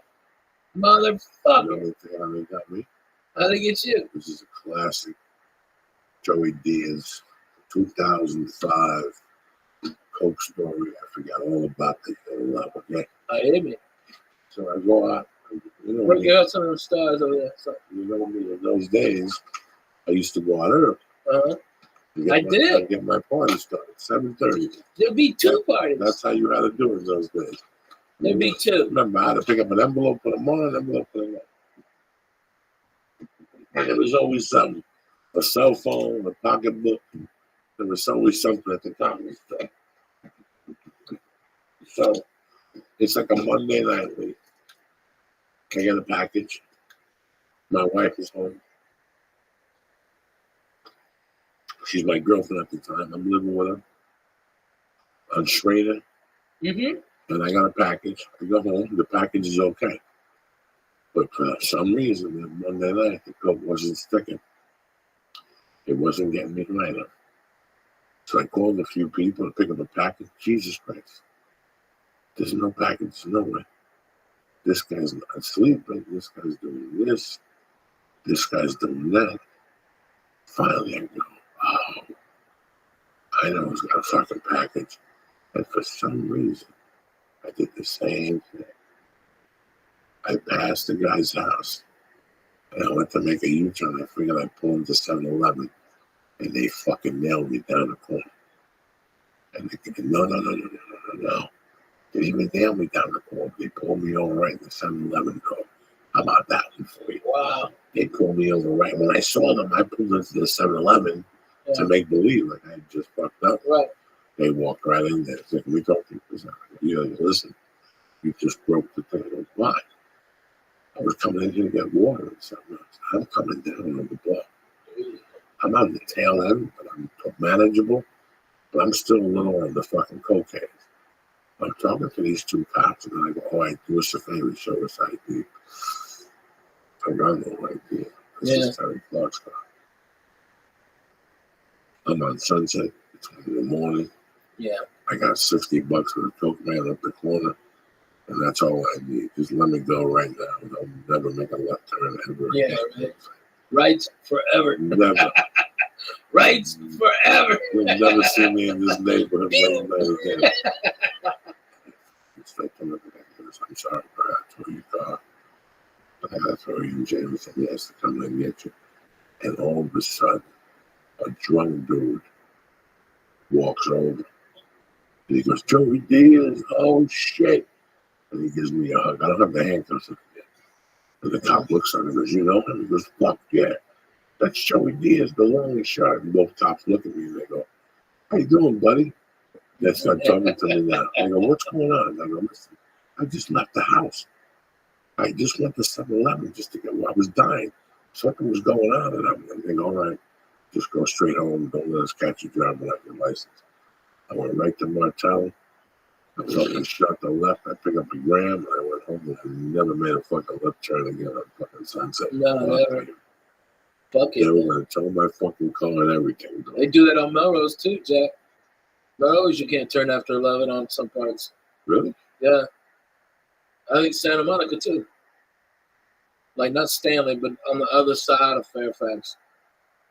Those houses back there, those gangs, they're like, nah, you don't bring your party back here. All right, you want to turn a trick, suck cock in the fucking bathroom? Go for it. Abby's down the block. You know what I mean? That's how they get in there. You know? They go get the taste of dick out of their mouth with that Brazilian food next door, that Bossa Nova. Okay. When I first moved here, I don't know where it is now. I don't really know where it is, but it was on Santa Monica. It was all Santa Monica. When I first lived here, I lived at the strip with the trailer. And for a while, I would stay with Doug, and then for a while, I would stay with her. And you have to move the trailer up, right?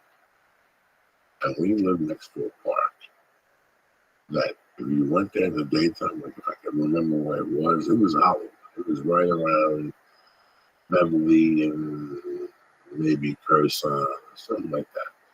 And it's probably a fucking building there. Yeah. At the time, it was this little park. In the daytime, they had benches and you could walk up the stairs. And they had like a little swing area. So that fucking created room. That place would turn into sex central. So I would be sleeping with Carol in the fucking trailer. And you could hear the men. This is 1997, guys. And they were fucking right outside, like real hookers. I guess they were. You could hear them having sex right outside. So that shit lasted like 3 nights for me. And I couldn't sleep. How can you sleep with that noise? I couldn't sleep with that fucking noise. And there was no women out there. There was no guys or women. Every time we looked out there was 2 men having sex. The one guy choking the other one. It was. I just remembered this shit. See, this is the shit that's. Maybe you're PTSD. Huh? Maybe you're PTSD. Yeah. You fucking late. Oh my God. I got acid from that last fucking church. What's happening now? That you can do right now. God damn it. Not go get the snake. Okay. Don't look at the yellow. All right. me We'll tell you get this something. party started. If you don't think What a I dick. know, I got PTSD just from You do. Without a doubt, you do. Without a and I doubt, can you tell do. you, The multiple things. No, the one in particular, the one that haunts me to this day was my godfather. There's times I think about fucking paying a private investigator for my godfather. So I could eliminate it once and for all. He was a fucking, at the end, dog, it was ugly. And he was relentless. He was relentless, Ralph.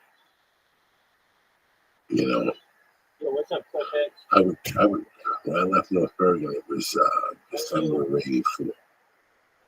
And I would keep in touch with 3 or 4 buddies. And dog, I would hear shit from them.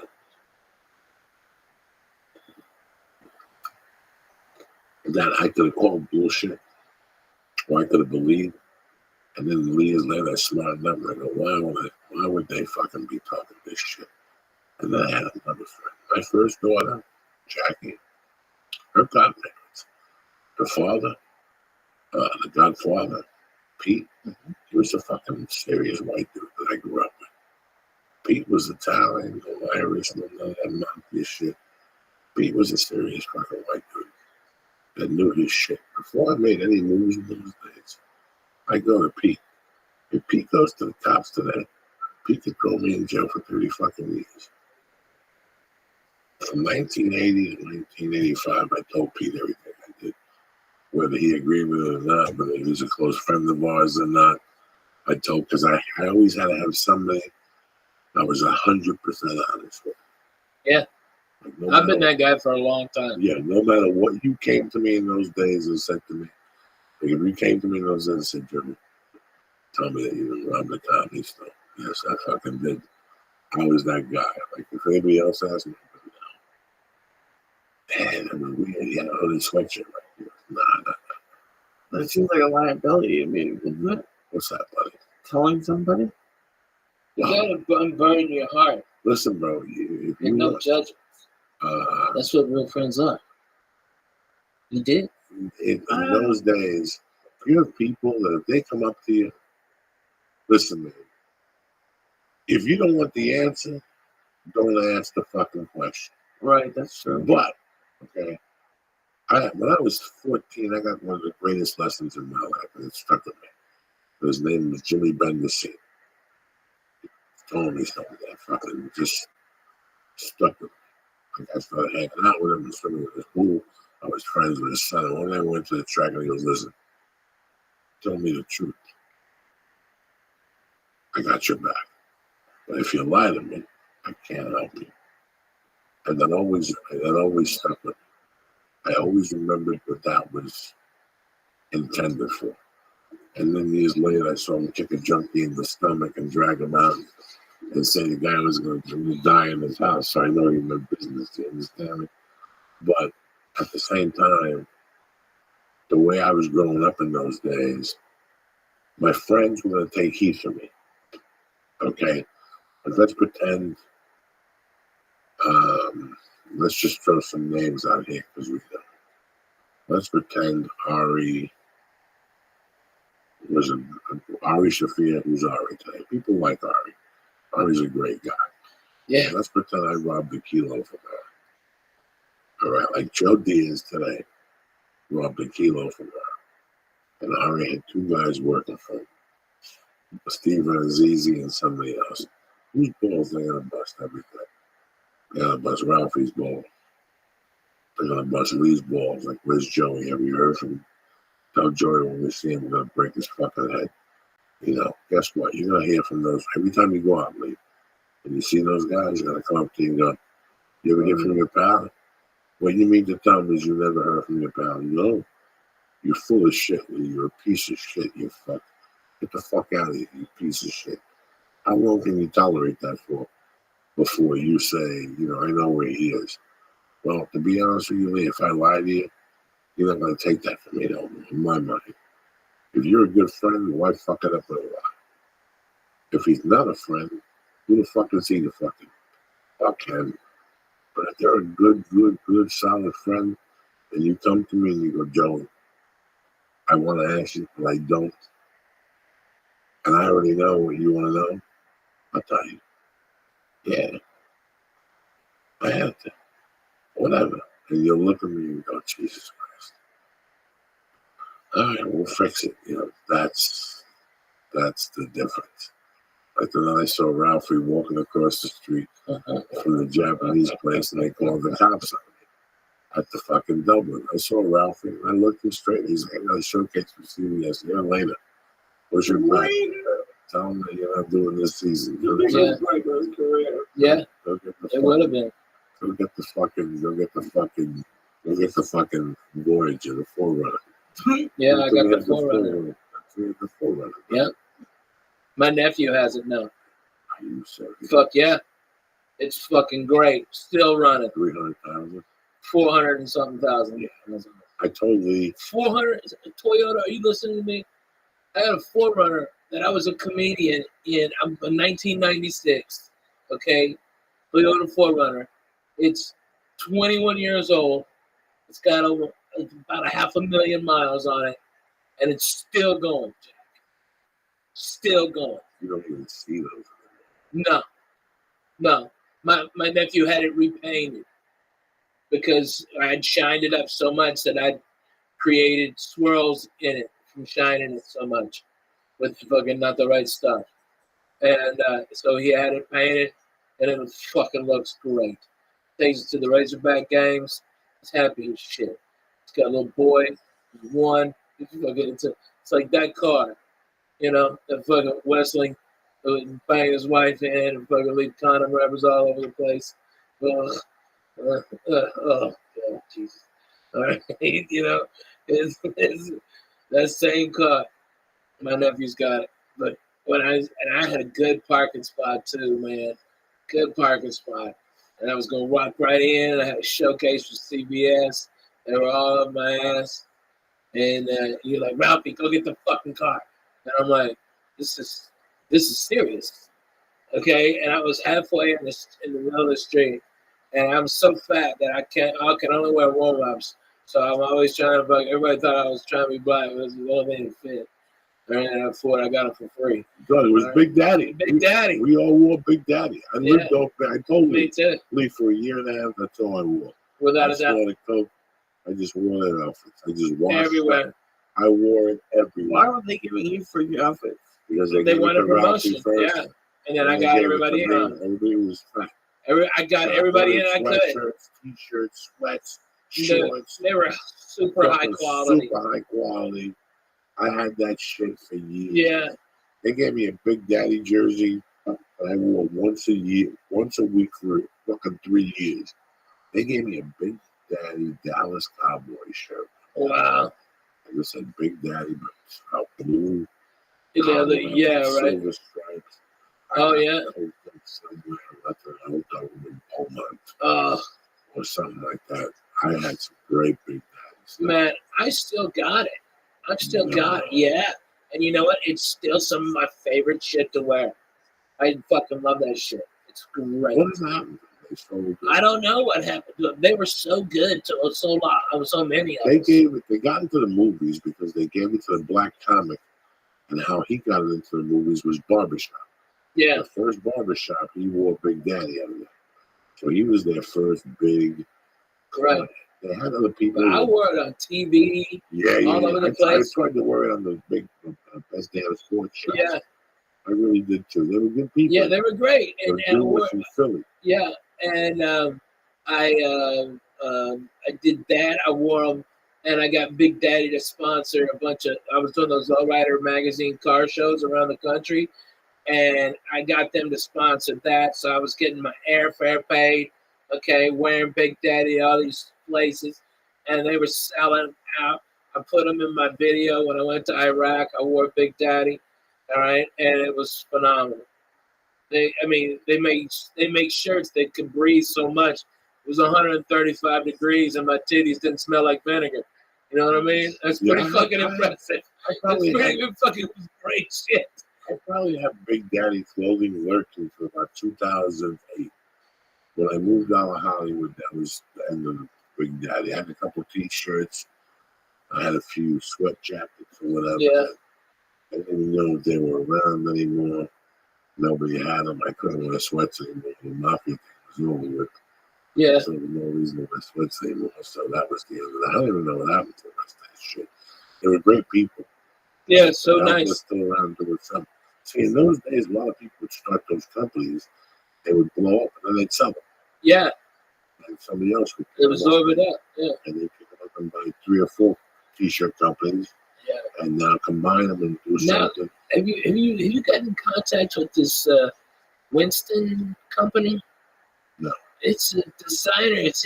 He's an actor. He's a fat actor, and he sent me a link to it. Dude, I just got this shit. It's fucking amazing. Every bit of it is fucking phenomenal. I'll get you hooked into it. Man, flavor, it's so great. It's like really super high quality stuff that I can't find anywhere else. They shop all over the place. Yeah. Texas, if you're a fat dude, you gotta go to Texas. Lord Jesus, That's the only place you go. Man. And you know what, man? It's such a shame because like I explained on stage last week. In Texas, if I'm a 2X here, Texas, I'm an extra large. Right. So if I buy clothes in Texas and I got extra large, I go, Jesus Christ, I lost weight. You feel good about yourself. Time to eat. Time to eat. They don't fuck around. They switch the labels up. So you go to Texas, you buy a 3X, you're swimming like a fucking thing. You're like, what happened to this? I could use this in 3X. No, because they make the clothes bigger. In LA, they make them smaller. Get a 2X in LA. I guarantee you walk into any Walmart in LA, you don't fit in 2X. Walk into a fucking Houston. Yeah. You'll be swimming in a 1X. But Jesus Christ, I lost weight. No, they make the clothes bigger. So every of those Marshalls, all that shit, and you're a 2X like me, becomes fair fucking game now. If I usually walk into Marshalls, there's no clothing for me. But in Texas, Marshalls has clothing for Joey and shit. Don't move. Don't move. Don't move. Is the beer right there? No. I got it. Wait a minute. Come on, man. That's the church. That's what we did. I did. It was great. It was great. It's going to be a great one. People are going to go. They're going to make gifts of this. Wait, never started. No, thank you. No. Here, you eat this one. Yeah. Eat this one. Yeah, eat a double. No, you eat a double. No, You never don't said that. eat a double. I ain't one to remember. God, give me the mole. Where you performing next few weeks, my brother? Harrah's, Las Vegas. How long? This Thursday, Friday, Saturday at 10 o'clock. And then next Thursday, Friday, Saturday at 10 o'clock. And then I'm in San Antonio at LOL. And I can't remember. That's like the next 3 weeks. But like I'm going to be also coming back here next Sunday and Monday and Tuesday, hang out with my kids and do some meetings. And then the next week is Father's Day, so I'm going to be around. Maybe, I don't know, maybe you and your family, maybe Sunday dinner someplace. You know, we maybe go back to that Italian place I told you about. Like it's old school Italian. That Tony's Bella Italiana on Magnolia. Mongo. That's what he does. Shit like that. That's where I'm going to stay for now. You what? Oh my God. Mongo. I'm happy you're doing well, Ralph. I'm happy, before the podcast, I know a lot of people listen to this podcast, you've been divorced or separated. And, while it's happening, you think it's the end of the world. Right. And it's a pain that doesn't go away for 3 years. And the attorneys can keep it going. But usually, like with me, I just squashed it. I said one day, you know what, man, I want to do comedy. That's it. I just want to do comedy. You know what? I came to the conclusion I was fighting for a never-ending war because at the end, I couldn't cover this president. Whatever your fucking name is. Ralphie. I'm stone too. I know, baby. I couldn't tell with the spread around me. And that was the worst feeling in the world to know, but also the best feeling in the world. When I moved back to, when I left living with George and he was jumped up, Yeah. and his grandma, and I was having a great time. And I was really learning comedy. I still like was all that night at 2 in the morning, and I figured it out. I gotta move somewhere where I can do a lot of open mics, take my time, just get time, and I can do something with this fucking comedy shit. Yeah. I've been doing it in New York. It's been working, men's. Anywhere I go, it's always been receptive, come back. So I'm on to something. Mm-hmm. I don't know what it is. In a month, I might play the flute. I don't know what it is, but I'm going to stick this out. I got no money. I got a little job I eat from week to week.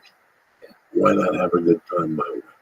Every night I do comedy, I bump into somebody. They give me a pill. We do a bump. I drink 2 cocktails because they give me 2 drink tickets. I'm having the time of my fucking life. Yeah. I wanted a family. I wanted to be married. I thought that's what I wanted. Once I got on that stage and I got hooked, it was all over but the shouting. I walked in one day. She said she doesn't want to be married no more. It was like God said, here you go, cocksucker. This is what you want, you fucking lunatic. And I went for it, Ralph. You gives a fuck. And that's what we're enjoying right now. We're enjoying those triple ones that we did. You did those other runs. That dude who was like CW Kendall. CW Kendall. I told him to suck my dick. Because he used to give you a 1 week. Yeah. Then the week before the gig, he cut it down to 2 days. 2 days. Yeah. But it was like Wednesday and Saturday. And they're fucking 12 hours apart. You had to put yourself up for 2 days. It was fucking crazy, people. Or you know what you would do is you would stay in your car, Lee, okay, and sleep in your car until like 2:30, 3 o'clock, all right, and then take the hotel room, okay, and you would stay there at that one for a full 24 hours, all right, which basically meant you got 2 days for the 1 day because you went there early. You just stayed in your car. You stayed up and you slept in your car. That's what I would do. And then you get free breakfast. I'd fuck them up on the free breakfast. Oh my God. I make BLTs left and right because I stole a fucking pound of bacon. You think I'm lying to you? I ain't lying. Not one bit. BLTs, fruit, but fuck you on the cantaloupe. I don't like that. All right. And you stay in there, and then they had an afternoon thing, and then get them in the morning. Fucking eat up a bunch and then go do. So you only had to do 1 night, actually pay for it, but you'd go pick a town and do a spot in, you know, like Dallas or Oklahoma City, Denver, Austin. You know, you'd fuck around, find something to do, and pick up $50 or something. Might cover a hotel room, might not. You might not. I worked for Shirley Bynum too, out of there. She was great. But man, those triple runs are fucking bananas. Fucking bananas. Oh man. And I remember one time he booked me a headline, and he also booked Chris Alpine to headline. And Chris Alpine was so mad. Okay. He's like, I want to go last. And I'm like, well, Chris Alpine, I'm a filthy, dirty motherfucker. And if it means for a second, this guy's not going to pay me headline pay, fuck you. You won't be able to follow me. And he went up, and I didn't give a shit. I didn't stand there and listen.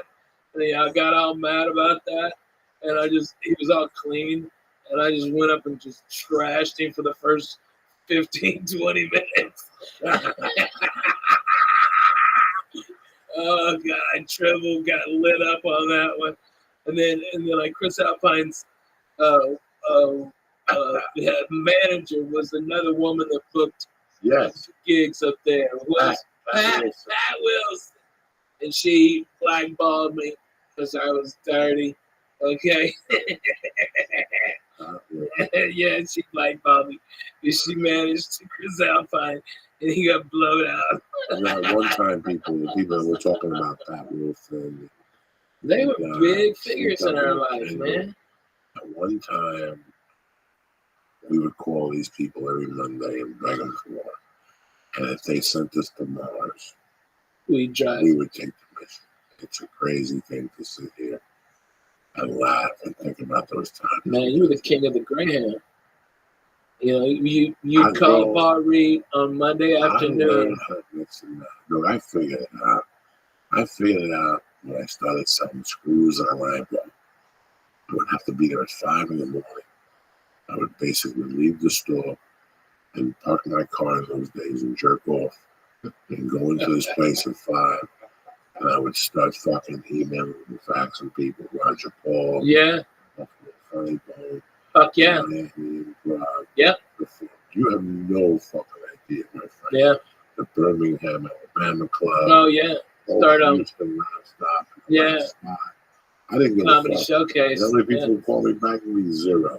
Zero. But every Monday, these They got an ear beating. They got a fax to Joey every Monday. Yeah, here's And my they started bells. coming around.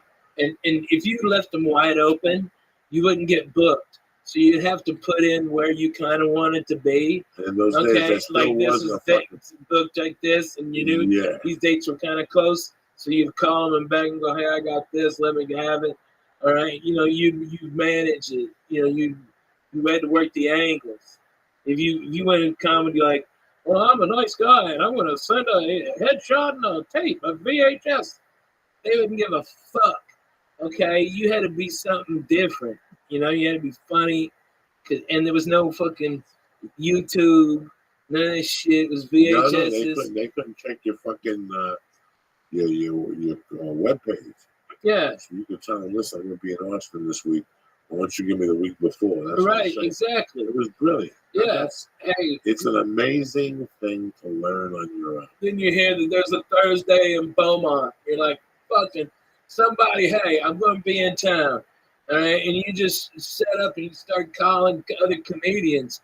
It's like internet was like just your fucking Rolodex. You know, you go, "Hey, Dougie, where the fuck are you at? Okay, hey, give me a feature week because I'm fucking co-headlining with, oh my God, what was that guy's name? And that, God damn it, fucking the Arkansas comic. He's crazy. It's crazy. I forget. God damn it. And he was fucking bananas. That guy was so much fun. Or Captain Rowdy or something like that. You know, you see these guys and you're just like, wow, these are fucking fun. And now they're even gone. But it was all of like, hey, I need help getting this date, you know. And so you go, if you wanted to be in the at Zany's, you had to tell people that you were doing creative gigs in the Southeast. You know, hey, I'm gonna be there. Give me a spot. All right, boom. You know, hey, can I stay at your condo for extra? What an education it was as a feature act. Yeah. To go from having a day job to booking gigs now for yourself, and you're adding up all these gigs, and if you add it up, you're still not making anything close to what you're making. Yeah. But you accept it. You figure out a way to make it work. You know what? That bedroom in the back that's an office, that's going to become a bedroom. I'm renting. Yeah. This is way before Airbnb, dog. You went to the library and put a piece of paper up. Bedroom for rent. Split the utilities and shit. And these guys, you learn how, like from 93 and a half to 95, I learned how to become a comic guy. I'm bare nothing. That car was going to fall apart at any time. And for me to go on the road where I was going in those days, but every road gig I got, something always happened. Yeah. I met this fucking dude, man, in my life. That's why I sit there and I go, someday I'm going to pass away. If there's a real fucking God or whatever they talk about. The people that I saw that helped me were angels that God sent me. I was like, my head was in a good direction. I just needed a little bit of help. I'm not this white dude in Baltimore. Can't remember what his name is. You know me, roughly, man. It keeps me awake some nights. Because I wish I could give him a big hug right now. I was going through a personal fucking hell. I was living in a one-bedroom basement. I was starting to do comedy. HBO, like, used me to open up for Colors we see at Jimmy Beta in 4 different cities. It was December of maybe '94. I'm barely company. There was no company. The car looked like the car that they killed Michael Corleone in Russia. The Godfather one. It looked, that's what it looked like. The fucking back window was missing. It was about to fall. Monday, Tuesday, I'm Thursday, gonna tell you something. I was taking a 6-hour drive in that fucking car. Until this day, I sit there reading the holy fucking balls.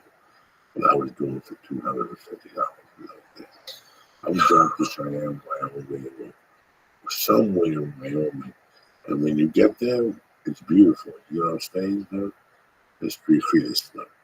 Yeah, and It's you have to be from Cheyenne. You had to be in Bozeman, okay, and or Jackson Hole, okay, and you had to go through 3 feet of snow, and so you knew it'd take twice as much time, and if you're lucky, you'd find a guy shoveling, and you get behind him. So now you're going 25 miles an hour, and so you just double the time, so you don't sleep.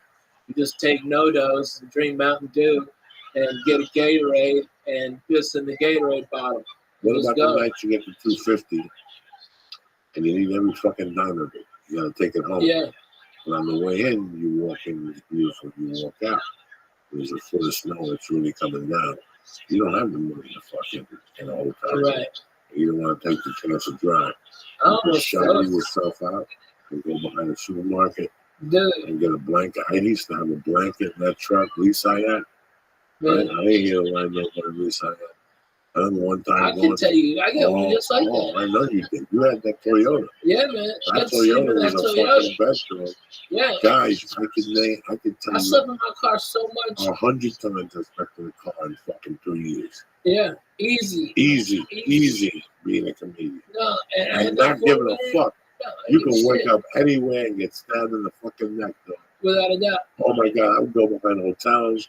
I Bro, would go behind warehouses. I was falling asleep. You have no idea when you're tired how your mind works. I was falling asleep at the wheel, okay? And I'm at Coast of Mount Shasta, okay? And there's scenic overlook.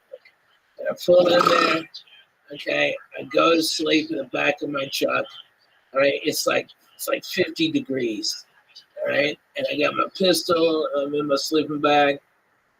I wake up and there's 8 inches of goddamn snow, and it's now like 16 degrees, and I'm blue. My face is fucking blue. All right. I don't know where the fuck. I don't know how to get out of there. The road is completely fucked. All right, and I've got to be in Wenatchee, Washington. Okay, and 14 hours. Okay, and I don't know where the fucking roads are closed or not closed. Okay, or and you have to cut through fucking White's Pass. Okay, God damn, fuck that White's Pass. All right, drive up. You're at like 9,000, 10,000 feet, something like that, and there's no weather at the bottom. Up there, it's a fucking blizzard. Okay, and so you have to fight going to sleep, because if I had to shut my car off because I'm gonna get carbon monoxide poisoning. Okay. I had a car though, but every time I got in it, I'd have to write a suicide note.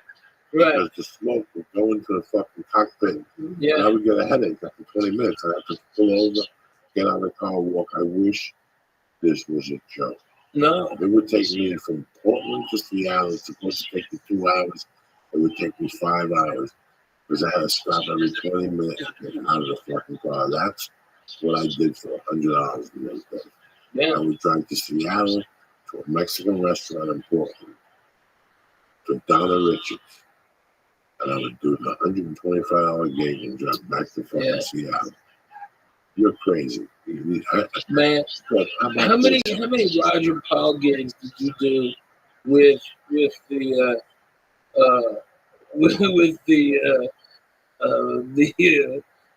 the female comedian that wore a wedding dress, his wife or his ex-wife?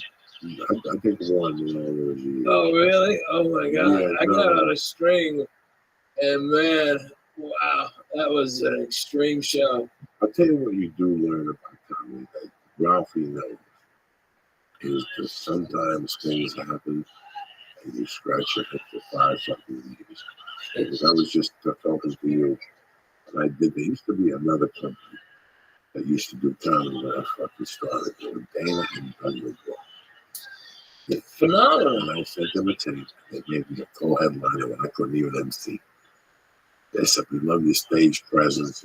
They got me a gig as a feature, which paid like $145. And I went up there, and again, this is when I needed every dime. After the gig, I got out of there. And I didn't drink. I said, I'm not going to drink because I got to sleep on the street tonight. They paid me in cash. It's going to cost me $22 to get home, maybe $5 for a Subway, veggie and cheese with a soda. I'll get home with $110. I need every fucking dime of this. There's no hotel in my fucking future.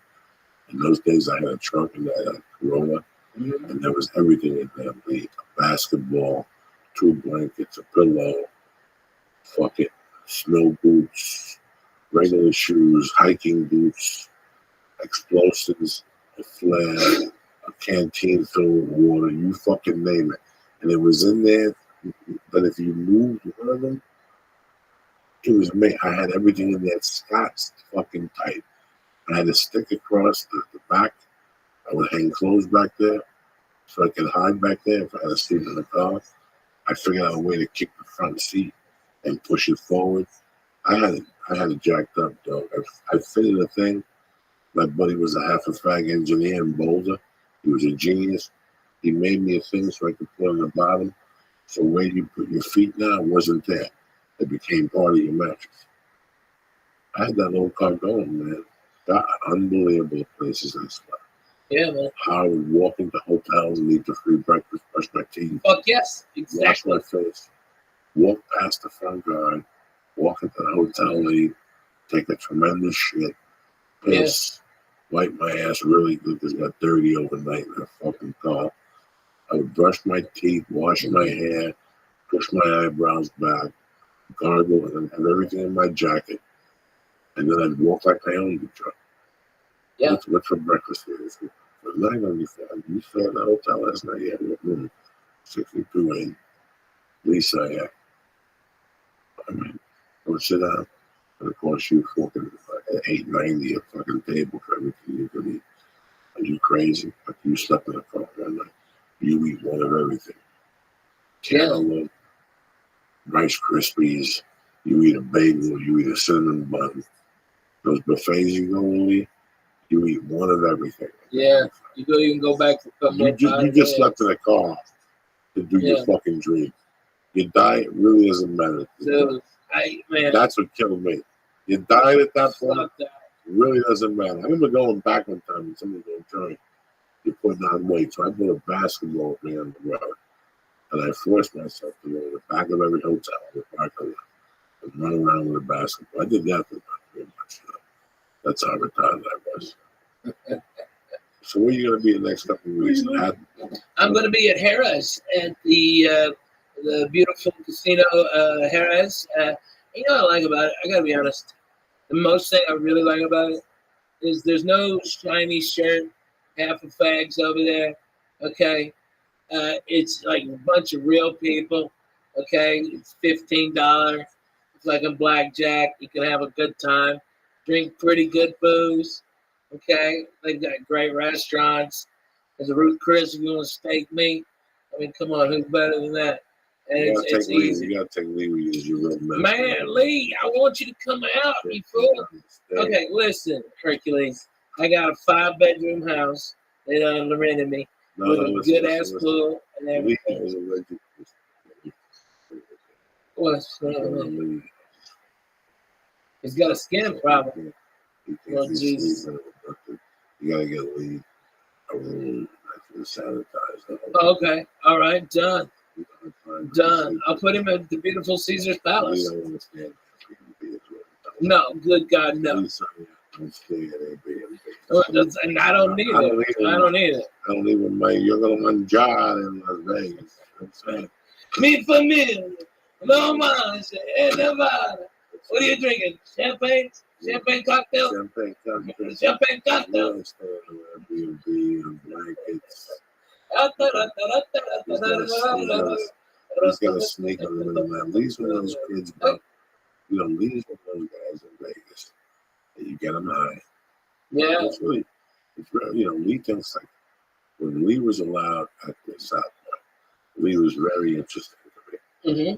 Because at Lee's age, I didn't like Las Vegas at all. Yeah. I took a hate for Las Vegas when I was 22. And I said, I don't need this place.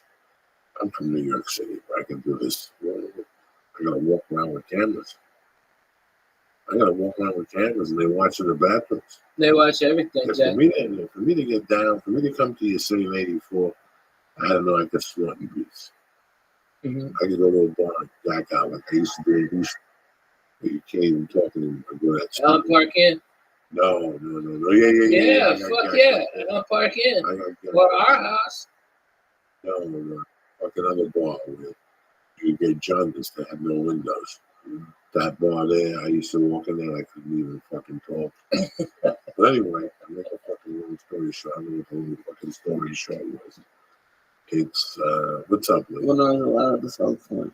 Yeah, Lee was allowed at the South Point. It was interesting because we would finish up a show, we would eat something, we'd get high, and Lee would look like, yeah, okay, I get it. Lee's tired, I'm tired.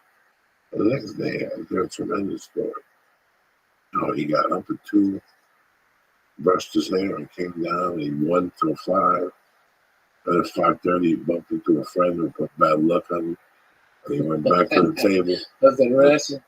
And he ended up losing. What he won, plus 100 out of his pocket. And how he celebrated from the mouth. Because he's Jewish. He goes back up to the room. He washes himself. He bangs with her. He calls his girlfriend. And he refused for the last temptation of Christ. He's got this weird way of gambling. Then he's telling me how good he is. He's Johnny Bananas. I stalk him. I stake him a yard or 2. He blows in 2 minutes. He got beat up like something. To this day, he blames me. I won the first couple hands as well. I walked away, so it's my fault. I've never been nobody's lucky fucking. I've never been nobody's lucky rabbit foot. This guy He's wins. a mush. Oh, he's mush. Put him in the bathroom. I think recently he started a new career. He got books. He took the fucking course on hypnotics, how to hypnotize the blackjack dealer. I do your bracelet, bro, if you have it. Oh man, I know. It's actually in my luggage. I go everywhere with that. He took a course. You know, by the way, I've had thank you, church, for taking me in and loving on me. You guys come to my shows, and after the showroom, I'll be downstairs, maybe having a delicious Budweiser product. Okay, maybe enjoying myself a little bit before I go home. And you guys come up to me and you're like, look at the yellow. Ralphie, where's that goddamn bracelet?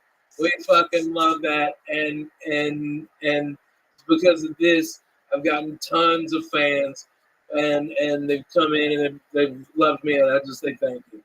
I am very humbled by y'all. The fucking church is for real, dude.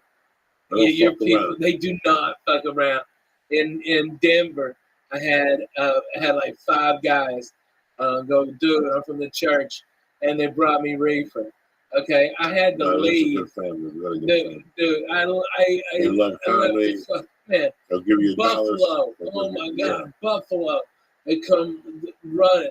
Houston's all the time. In Nashville. Oh my God, every time. I'm in Zany's. That's my home club. Okay? Every time I'm there, every time 20 or 30 guys are like, man, we love you on the church. And it's just like, it's so cool. Man, it's like the thing that we had is like, is like just going out. You know what I mean? And I'm just trying to distract now because Coco's really getting into his fucking left nut. All right, I think he might be ready to pop his head. It's stuck. It's I fucking seen stuck. it. I Oh seen my that God. look. He There's can pop his nothing head like- on his nut. There's nothing like Oh, moving. with the little blood. There's nothing Look like at that. moving and fucking getting like stuck. Your nut gets stuck on your underwear. You know, the undies is banging. But from that, I have shorts on. So it fucked it up. All right, let me read this out. We'll get the fuck out of I here. can't believe you just leaving that there. Don't forget this weekend, you fucking savages. Starting Thursday night. I'm at the Brea Improv in Brea, my fucking home club. Thursday, one show of death. Lee will be there. We're picking up the shipment of new stars. Tomorrow, Lee will be there breaking his record of 3,000. Whoa. Putting him on a skateboard and sending him back. No, Lee will be there. Lee ain't breaking his record unless he gets paid from now. And Lee's doing personal appearances. If you'd like to bring Lee, fly him out to your party. Lee will eat fucking 5,000 milligrams if the money's right. Okay? We don't give a fuck at this point in the game. $10 a milligram. No, we gotta lower it. Don't be stupid. Don't be stupid. You want them to want Yeah, don't be greedy. Don't be greedy. Don't be reasonable. Hey, man, no, you might get lucky. Somebody might know how to barbecue. Let them make the offer. You know what I'm saying? Okay. That's I'm what's open crazy. to negotiation. Yeah. Now, Lee, don't forget, this one I need a little taste. You've had like 19 ventures. Does a $5 bill fall my way? Out of the Never, sky? never. Not at all. Nothing even worth speak. He makes Just the tip. and he makes he makes thousands of dollars. This fucking guy selling fucking everything. He sells hats. He's a savage. He's a savage. Look at him. He's smiling over there, cocksucker. He still owes me for the gambling. 3 times I staked him. And all 3 times I lost my investment. Yeah, right? He comes back not even with a $5 bill. He's bringing garlic fries from the casino. Nothing. They are fucking good, aren't I they? tried to invest with him. I done something. Say what you will.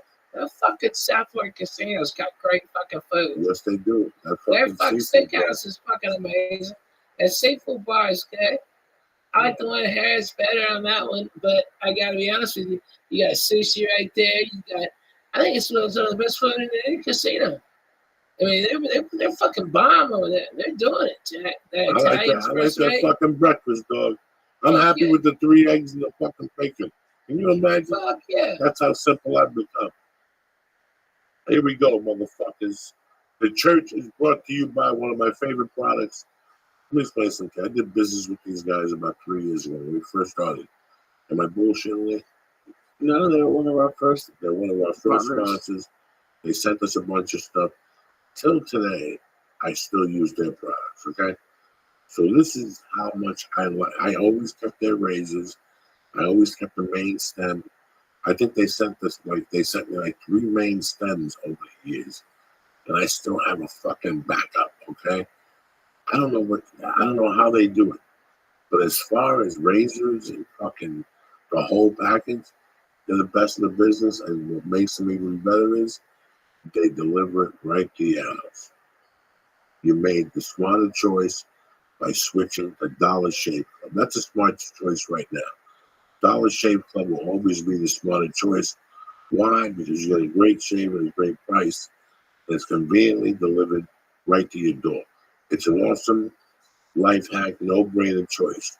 You no longer have to step to the store to buy a cheap disposable razor that gave you a cheap shave, or spend a fortune on razors with gimmicks and shaving tech you don't really need. When I use the DSN executive razor with the Dr. Carver's shave butter, I use that stuff in the shower. I pull up my sideburns, I put it on my face, the Dr. Pain. I give it like a minute or 2. Guys, I start shaving before I go in. I make the thing over here by my sideburns, and I shave it off. You actually see the hair sticking to the fucking shave cream that they give you. The Dr. Carver is one of the best products you can use. You understand me? The Dr. Carver's shave butter is transparent for more precise shave, and it helps prevent ingrown hairs, and it fights razor bumps. You can make the smarter choice by joining Dollar Shave Club. And for a limited time, new members get their first month of the executive razor with a tube, you ready for this? Of Dr. Carver's shave butter for only the Fin LaRue.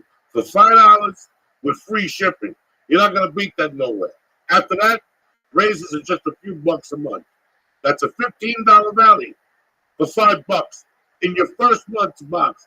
You're going to get an awesome weight handle, which I'm telling you, I still got mine after 3 years. You're going to flip the set of 4 cartridges, which will last you. These things are fucking tremendous. They're sharp, they get right to the point, and you're going to get a tube of the shave butter.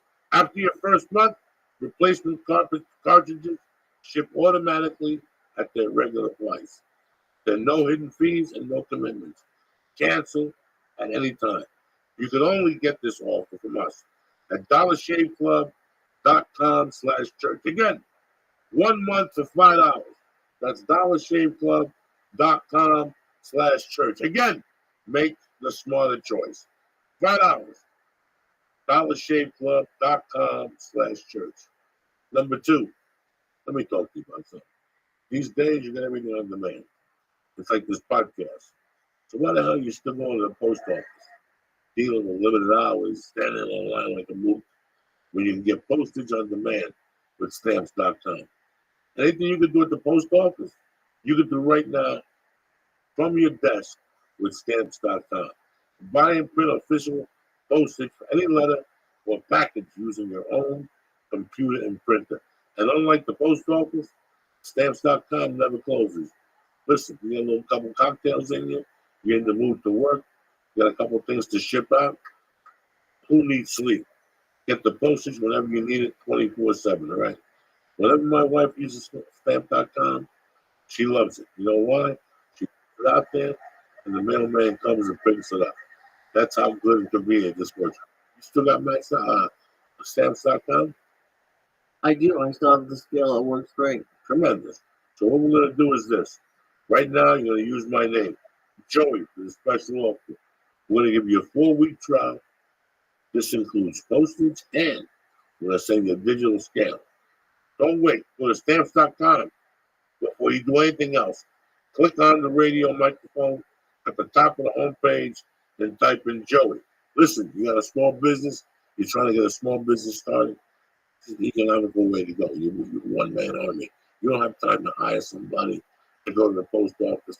It takes too much time out of your day. If you're going to do business, this is the smart way to do it right now. It's the only way. Stamps.com right now. Enter Joey. Stamps.com right now. Enter Joey. Never go to the post office again. Your time is more valuable than that. I'll see you motherfuckers Thursday night, the Bray Improv. And we'll see you motherfuckers Friday. I got 2 shows. And Saturday I got 2 shows. Either be there or be square. Thursday night, if you come, tell your boss you're not going to work Friday night. Tell him Cosby's making the last fucking comeback. He's going to fly in between court cases and put Gorilla Biscuits in your fucking drinks. I want to thank Stamps.com. Again, don't forget Stamps.com. Enter Joey. And I want to thank DollarShaveClub.com. Enter Church. And I always want to thank Honor.com. They're on life responsibility since day one. Listen, I want to thank Ralphie May as usual. Thank you, Church. I want to thank my man Lisa Haley. He didn't say nothing, but he was stoned to Is the that B? No, there's no B. There's no There's a B. B. There's 4 kids. There's a B. No, there's no B. You're not going to tell me that the B waited 3 hours to come out at the end of the fucking podcast. Did it sing you? No. There's no fucking B. I've been trying to get him to forget about that B for the last 20 minutes. What y'all didn't see is my hand was over here just screaming and trying to and I swooped my fingernail. That was the B. The noise is making. Bro, he won't stop with that fucking B. That B is... He was about to die. Again, I want to thank God, and I want to thank Stamps.com. And I want to thank Dollar Shave Club. Harris. Harris.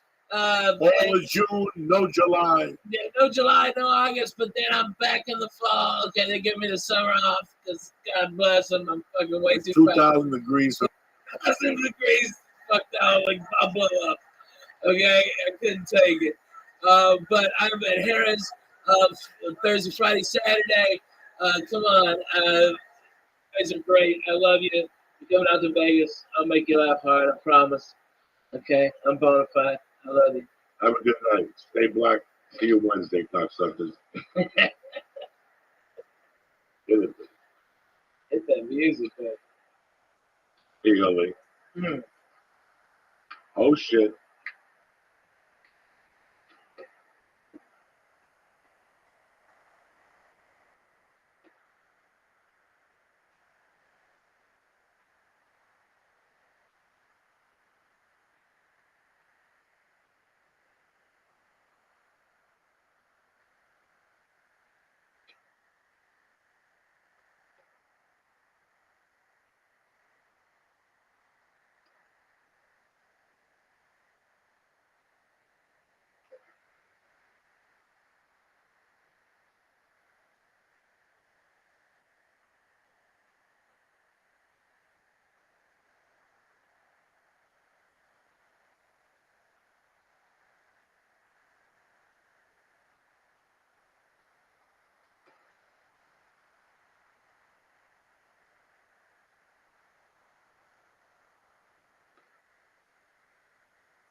Welcome to Podcastville, cocksuckers. This podcast is brought to you by Nature Box. Listen, you all want to eat better, but when it comes to snacks, sometimes it feels like the whole world is delicious and a billion calories versus boring and tasteless. It doesn't have to be that way. Up your snack game with Nature Box. And right now, what we're going to do is Nature Box is offering the family, you guys, 50% off your first order when you go to naturebox.com/Joey. I don't know if you know about NatureBox, but they have over 100 snacks that taste good and are actually better for you. All snacks are made from high quality, simple ingredients, which means no artificial flavors or sweeteners, so you can feel good about what you're eating. Listen to me. It gets delivered right to your house. You're having a good time. You're watching a movie. You're a little in the mood for a snack. There's NatureBox right there for you. Healthy, nutritious, and delicious. And like I said, I'm going to give you 50% off your first order when you go to naturebox.com/Joey. Again, naturebox.com/Joey. 50% off your first order. Number 2, you call me all day, you bother me. Joey, I got locks. But what good is a lock if you got nobody dependable to put it in with? If you're watching games, that's one thing. It's time to start making money.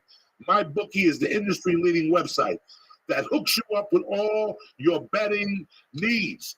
And with their great odds, fast payouts, and decades of expertise, you can bet with confidence. So what I'm going to do is this. Join today, MyBookie. I'm telling you, you guys are degenerate gamblers. You know I love you, motherfuckers. I like to put in betters from time to time. This is the way to go. Bookie.ag.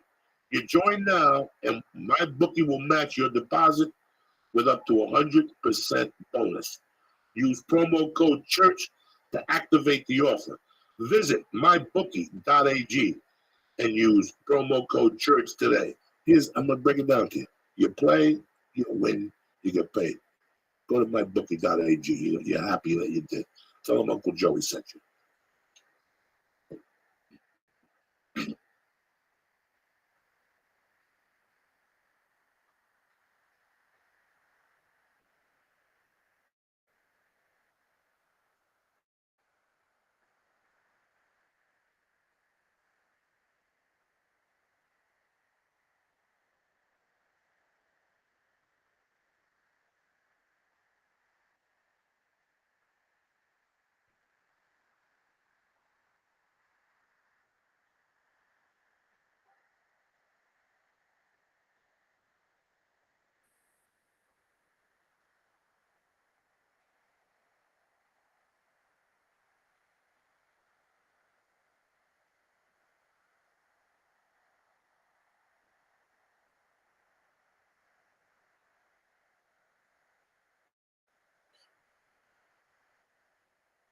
Overtime.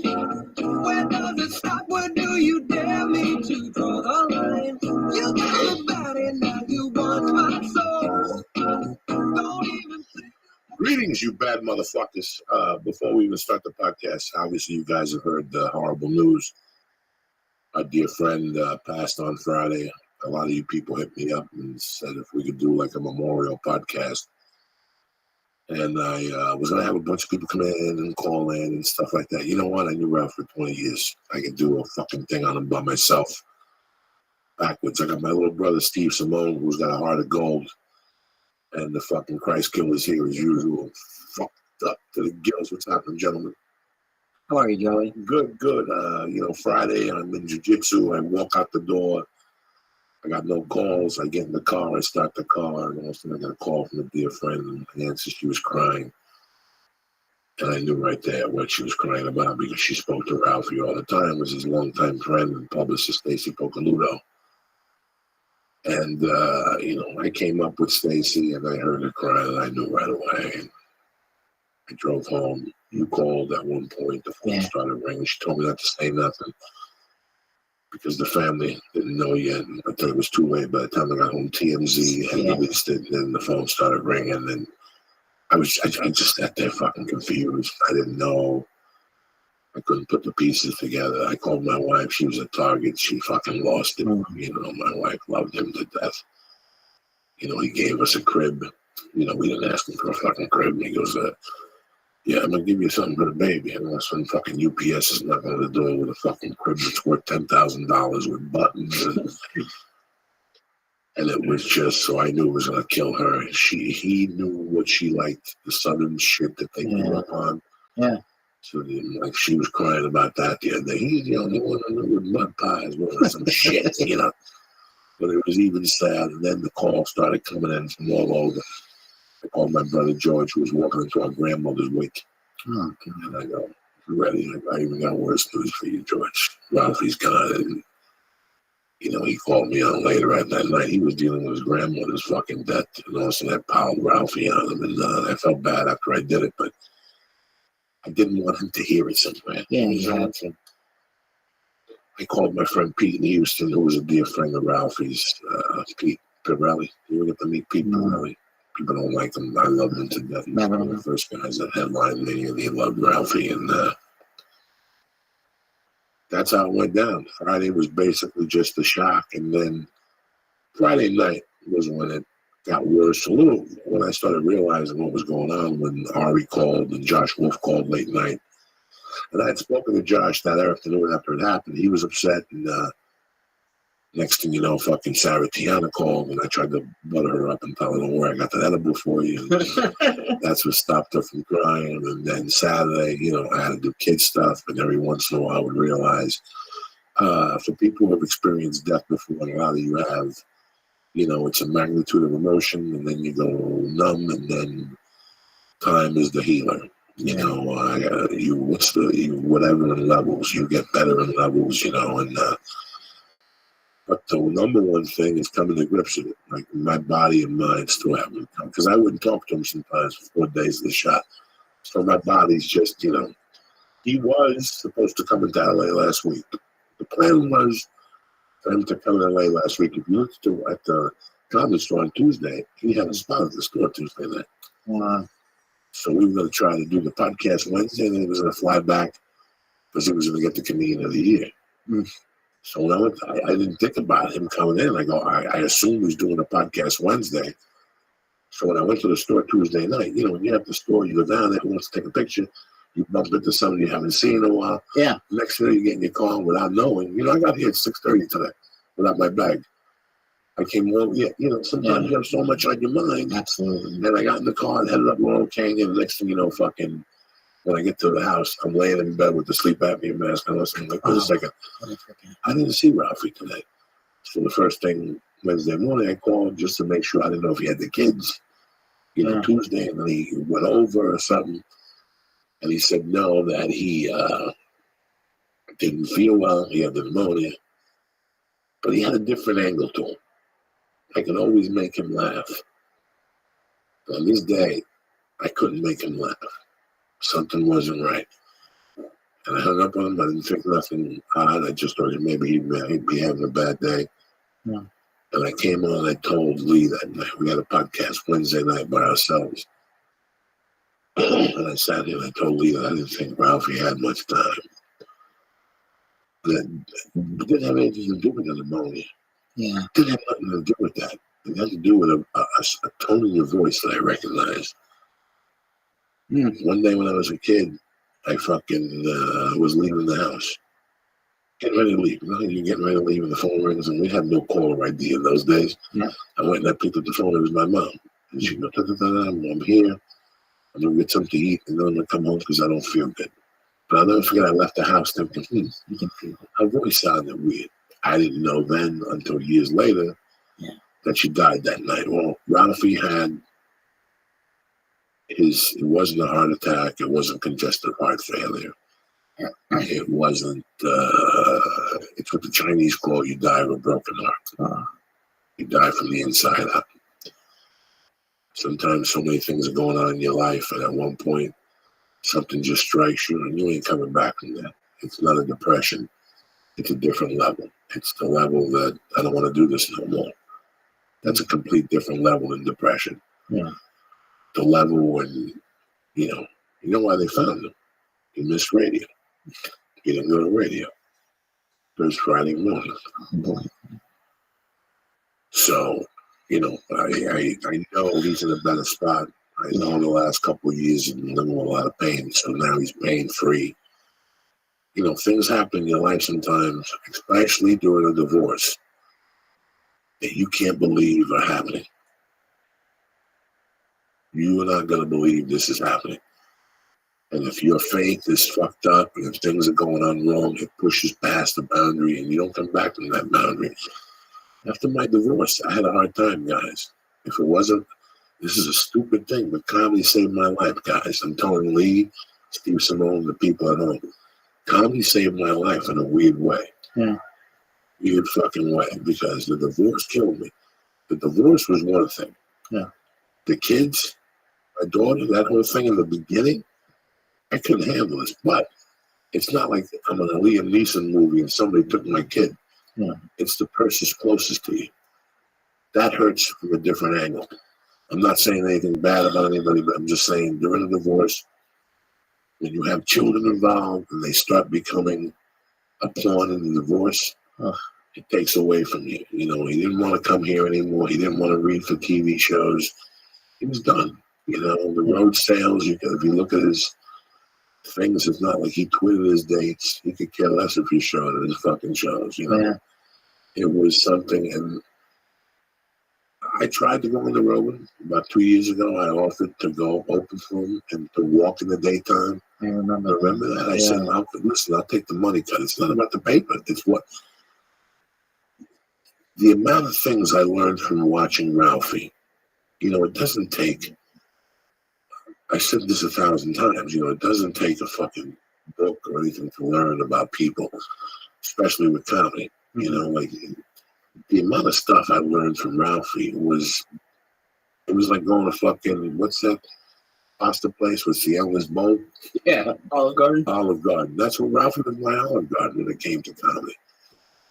You could ask Ralphie anything about comedy. Ralphie looked like a big fat putz to the human eye. But when it came to stand-up comedy, he had clothing down. He had eye levels down. Encyclopedia knowledge. You know, he wanted you to switch by the channel, so he wanted you to put on a yellow leather jacket. When he wore that craziness, you know, he was a genius at a different fucking level. And listen, a lot of comics didn't like him. He had a big finger pointed at him out of Houston that he was a joke thief. Listen, in the beginning, we all make mistakes in comedy. You know, I heard things 10 years ago, but I don't know about those specials.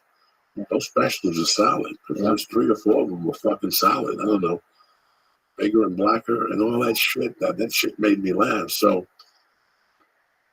that doesn't matter when you're in a casket. You want me to tell you what mattered? How he treated 200 of us. Yeah. How he treated everybody. You met everybody. 200 of us. That's the thing, Joey. I don't even, when I think of Ralphie, I know he was a brilliant comic, but I don't even think of that. I don't even think of Ralphie on stage. No. I think of, you could feel his warmth. He cared about people, and you could feel it. When he talked to you, he was there. You know what I mean? He wasn't one of those guys looking over his shoulder, somebody else coming in the room. Is somebody else more important to talk to? His heart was open when he communicated with you. It's, like I was telling you guys before the show, I was here a couple months, and all of a sudden this chubby kid appeared, and everybody said he was fucking hilarious. And Mitzi Shaw put him on, and I could tell it was a hard time for him to walk. And I would talk to him. I didn't know who the fuck he was. He just had a southern twang to him. I would talk to him. And one Thanksgiving, I got a call from Marilyn Martinez, God rest her soul. And she said Joey Medina was having a barbecue over at his house. Ralphie was cooking. And I go, who's the fucking kid, Ralphie? And I get over there and I walked, and I told Lee the story. I walked in and there's this kid on a fucking futon. That's when futons were hot. And he had broken the futon. And he had a big blanket on him, and he was jovial. And, you know, they didn't have much, but what they had, they shared it with you. You know, I had nothing at the time. I had fucking nothing. And I was just a death mention, whatever the fuck you call those things, living off comedy and the $15 at the store. And here I am at this house. I knew Joey Medina. I knew Alex Raimundo, who's the opener for Ron White now. I knew him, you know, and we would all talk and stuff. And I never forget leaving. They go, this is fucking crazy. I don't even know these people. And I just was there for 5 hours and I had a blast. And that fucking fat kid's a blast. And he smoked dope. He was very potish, and he had different types of weed and shit. And I was like, wow. And then he signed with a manager who had cancer. Okay, she was dying. After he signed with her, she was diagnosed with cancer. But I'm at the store. I'm snorting blow. Now, Stanhope is good friends with Ralphie. So everybody who went through the Stanhope route, like I did, you stayed with Stanhope for a while, then you blossomed out. Ralphie, I think, stayed with Stanhope for a while. Yes, because one day I got a call from Stanhope saying that he couldn't find Ralphie, that he came home and Ralphie was making out with his mother. And he yelled at him, and Ralphie left embarrassed. Was Stanhope's mother? Yeah, she's like 60 at the time. So Ralphie calls me back. He's fucking lying. I don't make out with his mother, Bonnie Earmuffs, God rest her soul. Oh my God. She had fake tits from the 50s. It's fucking hysterical. This is just so she lived. So Ralphie, Doug Stanhope had an apartment. How old is Ralphie? A baby. Doug Stanhope had an apartment, 25. Because I'm 45. So I'm 9 years his elder. So 98, I had to be 30 something. Yeah, he was a baby. Yeah. He was a baby. Baby. Oh, he's on fire. He's a regular at the store. He's a regular at the Improv. He walks into the Laugh Factory and bam! Not only do they make him a regular there, but they fucking, Jamie Masada signs him on the spot. Wow. He tells Jamie, well, you know, I'm a good old boy and I'm already with a manager. And Jamie goes, yeah, but she's dying of cancer. Oh my And God. Ralphie's like, yeah, but I gotta finish out my commitment with her and stuff. He goes, I'll get back to you. This is just too much for me. So he comes to the comedy store, and it's a Sunday night. I'm hosting maybe, you know, there was nobody out on the patio. Nothing. And he's sitting there sad as fuck with his little chubby cheeks. You know, he's just a baby. I'm snorting ball. I'm a wild man. Yeah. And he comes up to me and goes, can I ask you a personal question? You've done this and you've done that. He tells me the girl, you know, he's a man, Ralphie. Yeah. And he looks me straight in the face and he goes, I signed with this manager and she's dying of cancer. I don't know how much time she's got left. I can't fire her. But Jamie Masada wants to sign me. And it's an opportunity of a lifetime. He goes, what should I do, Joey? I looked at him and I go, listen, she's got one for the great one of that appeal. Send her a note and sign with Jim Masada. He looked at me for a second, maybe 3 seconds, and then lost it. He lost it. He just started laughing his ass off. He's like, that's the funniest thing I ever heard, Coco.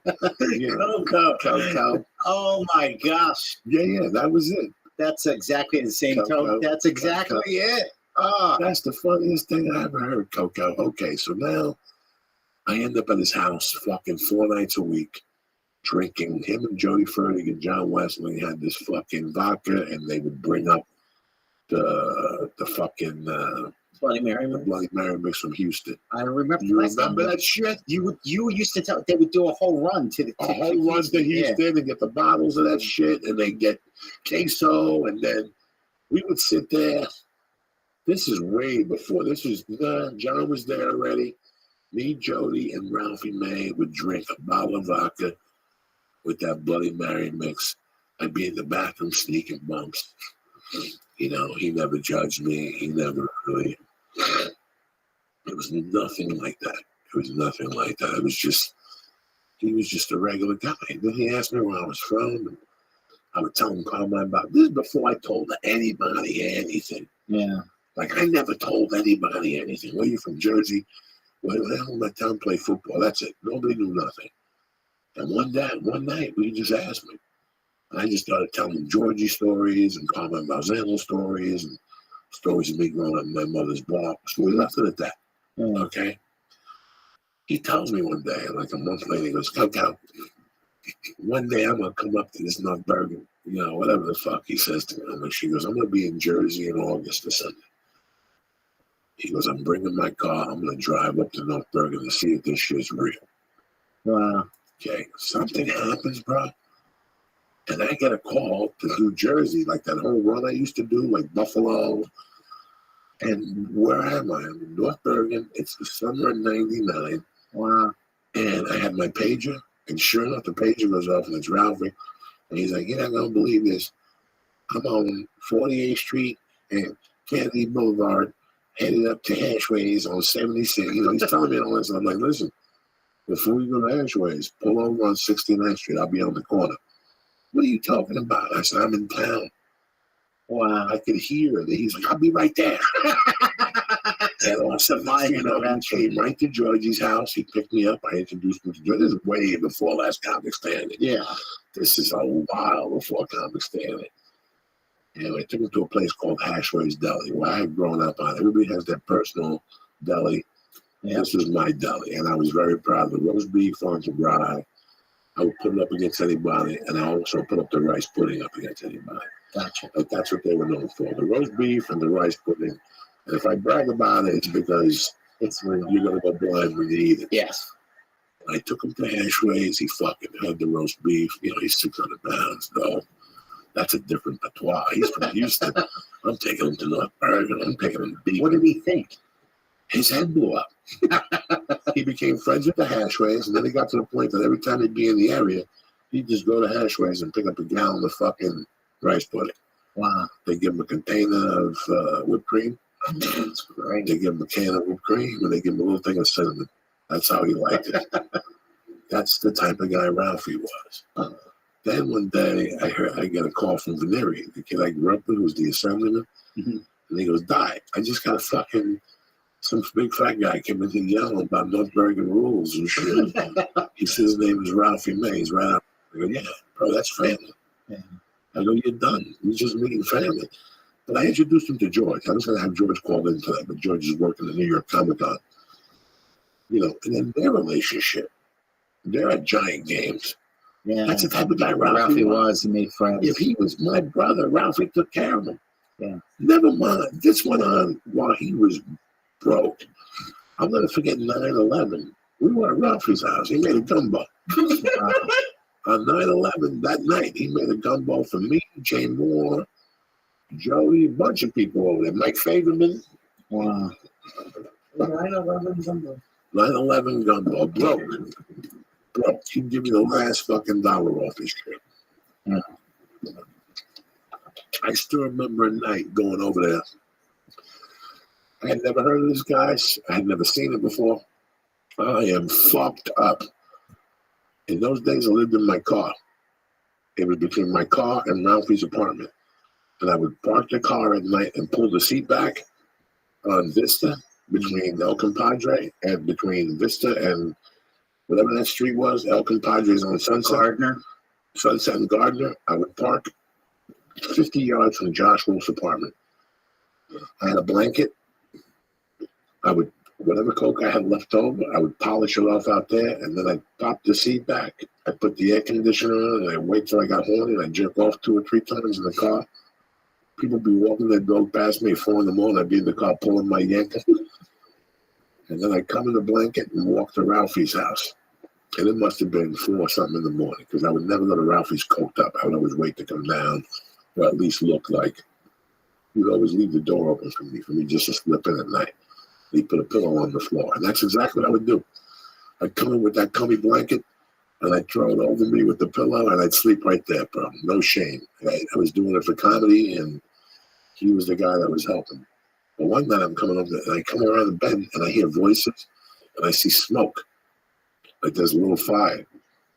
I turn in, and it's him, Jane Moore, Teddy, Gavin Boyd. There must have been 10 motherfuckers back there at 5 in the morning, deep frying a turkey.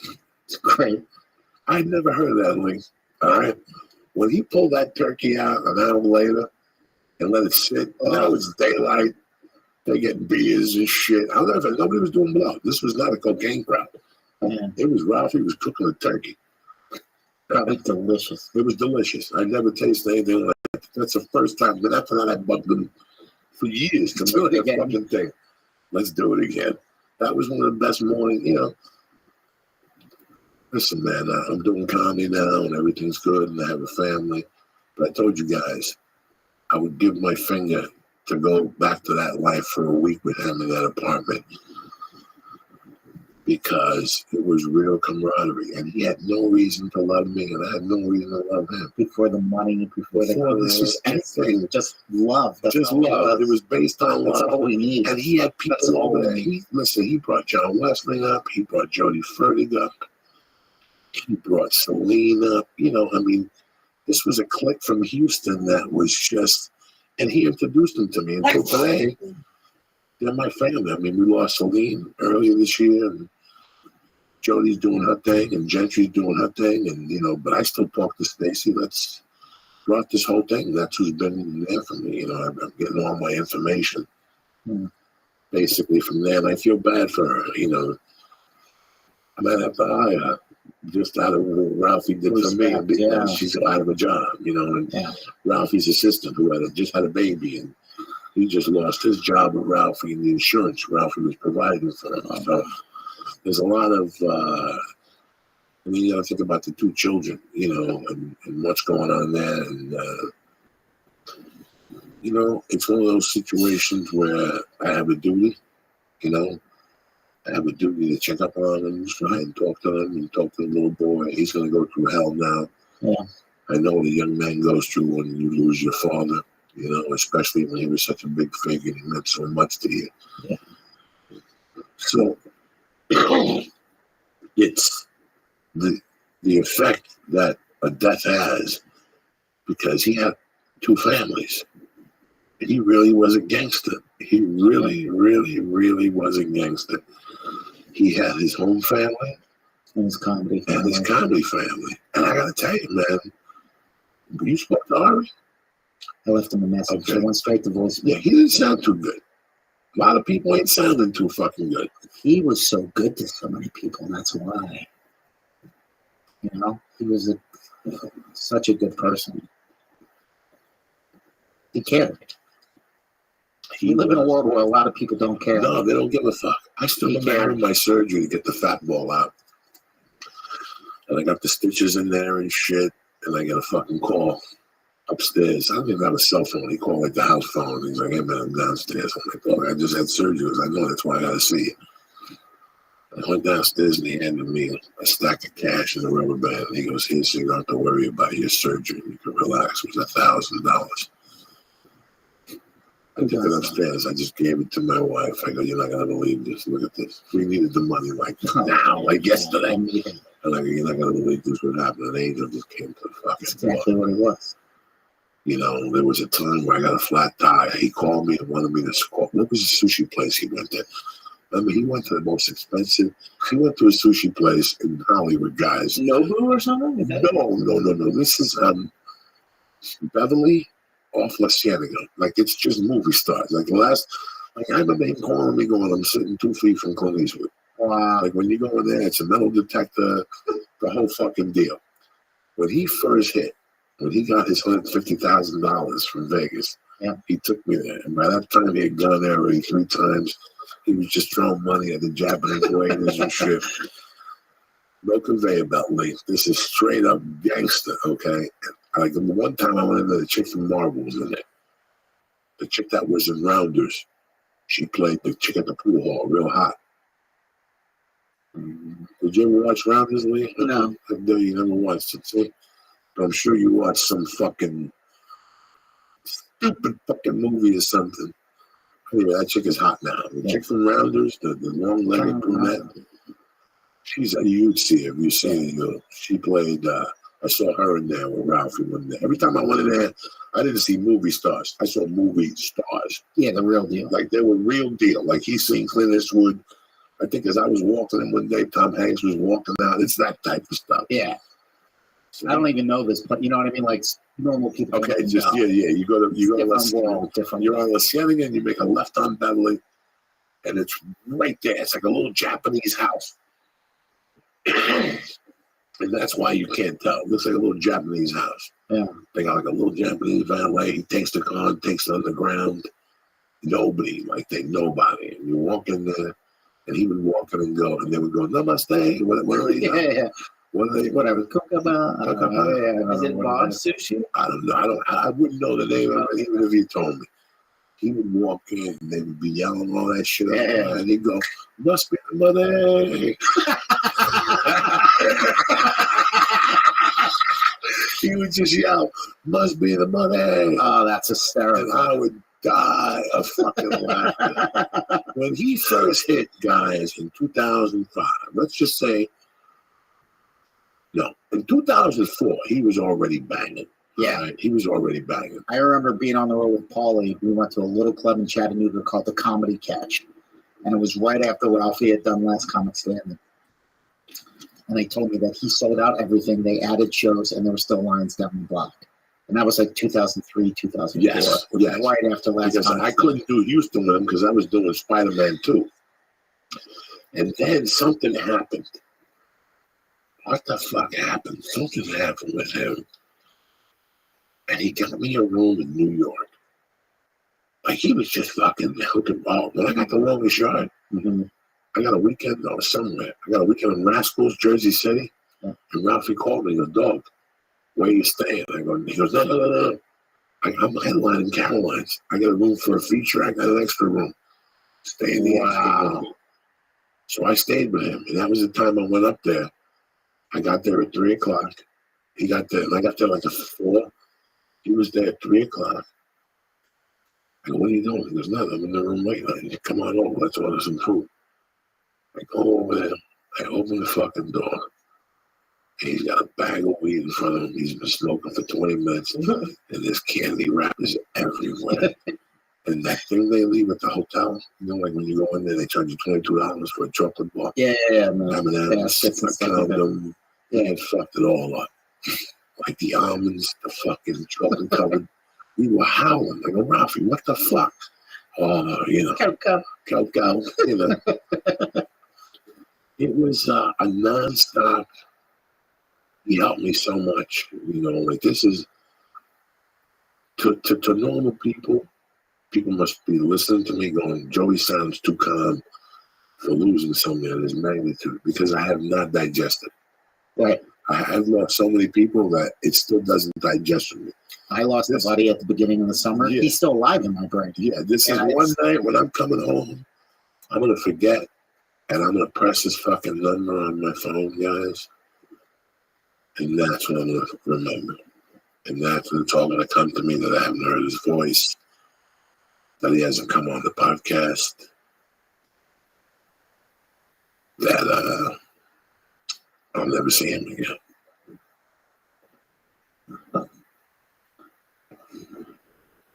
You will in heaven. I totally believe that. For sure. Oh, come on. I ain't going to fucking heaven. They're going to put me in purgatory for a few thousand years. He's trust in his mercy. Trust. Yeah. No, he's not going to take me right. He's not going to ship me right up there. I got to play a fucking game. I got to go to Israel, help the fucking slaves for 2,000 years and shit. That's more. But you don't get, in fact, they don't have fat people in heaven. You got to be like 180 or above. They don't want no problems. If you get to heaven, see how they send you to a Christian fat camp. There's a weight limit in heaven. Steve Samo, what's going on with you, player? This one, it's been a rough week, Joey. I'm going to be honest. No, I know. I try not to be this person, you know, but I'm just trying to focus on all the joy Ralphie brought into the world. Yeah, that's why I have you. You know, like legitimately. And thank God I wasn't closer to him, but it always made me feel good whenever we hung out. You know, he just had that energy. But just made me feel good. Like, I remember him pulling into the Comedy Store last year and it was like a convertible BMW, some kind of sick car. It was just like, it kind of reminded me a little bit of like when Rodney Dangerfield showed up at the country club in Caddyshack, like, oh, Ralphie's here. And he's like, you know what I mean? Yeah, you know what I mean? When he's like handing out cash to the parking lot guys, and it was like, oh, the party's here. And then just the young guys going, Stevie Simone, how you doing, player? And then me and Ralphie are in the middle of the parking lot, and then all the young door guys are like, oh, shit, Simone knows Ralphie May. And I'm like, yeah, how long? And I'm like, I've known Ralphie since I started comedy. And I told Lee earlier today, just he had this way of just encouraging me. You know? Like, I remember he was always supportive of younger comics. And the bigger his star got, the more people he started to influence. Always, yeah.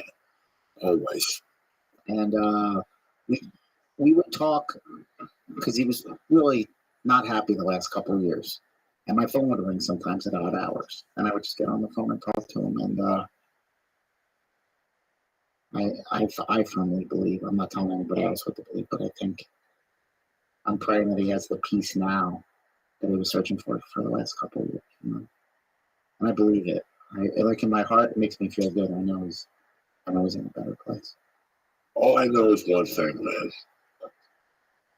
I know one thing for sure, guys. That at an early age, I had a sadness in my heart, but the fucking people around me made me hollow with laughter. There is nothing like somebody making you fucking die of laughter. Okay? Yeah, it's the best feeling in life. Now, with Ralphie May, it wasn't as much that he made me die of laughter, is that how much he would leave himself open to a guy like me, okay? Like when you meet me, do me a favor. If you like me, and time, tell me everything about you. Don't make me have to find something out on this lie. One night I was here one night and fucking me and Lee were talking, and Lee was mad high. I hadn't seen Lee that high in a long time. And he got pale on me.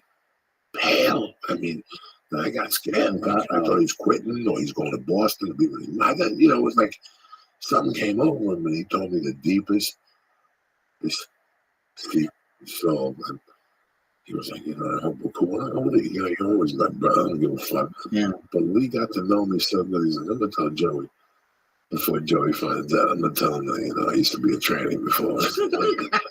I'm just teasing you. But he never told me a certain, when we first hung out together for years, he never fucking told me that about spellbinders. Okay. When comedy got really popular in the 90s, there was the Laugh Stop, the Laugh Spot, the Comedy Showcase. There was everything but an improv in Houston. Yeah. But the club was Spellbinders.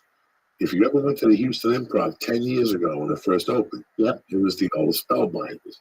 Okay. Ralphie was banned from Spellbinders because he fell to the stage and sued the club, all right? Now, her name was either Kim Carnes or Lynn Carnes or something.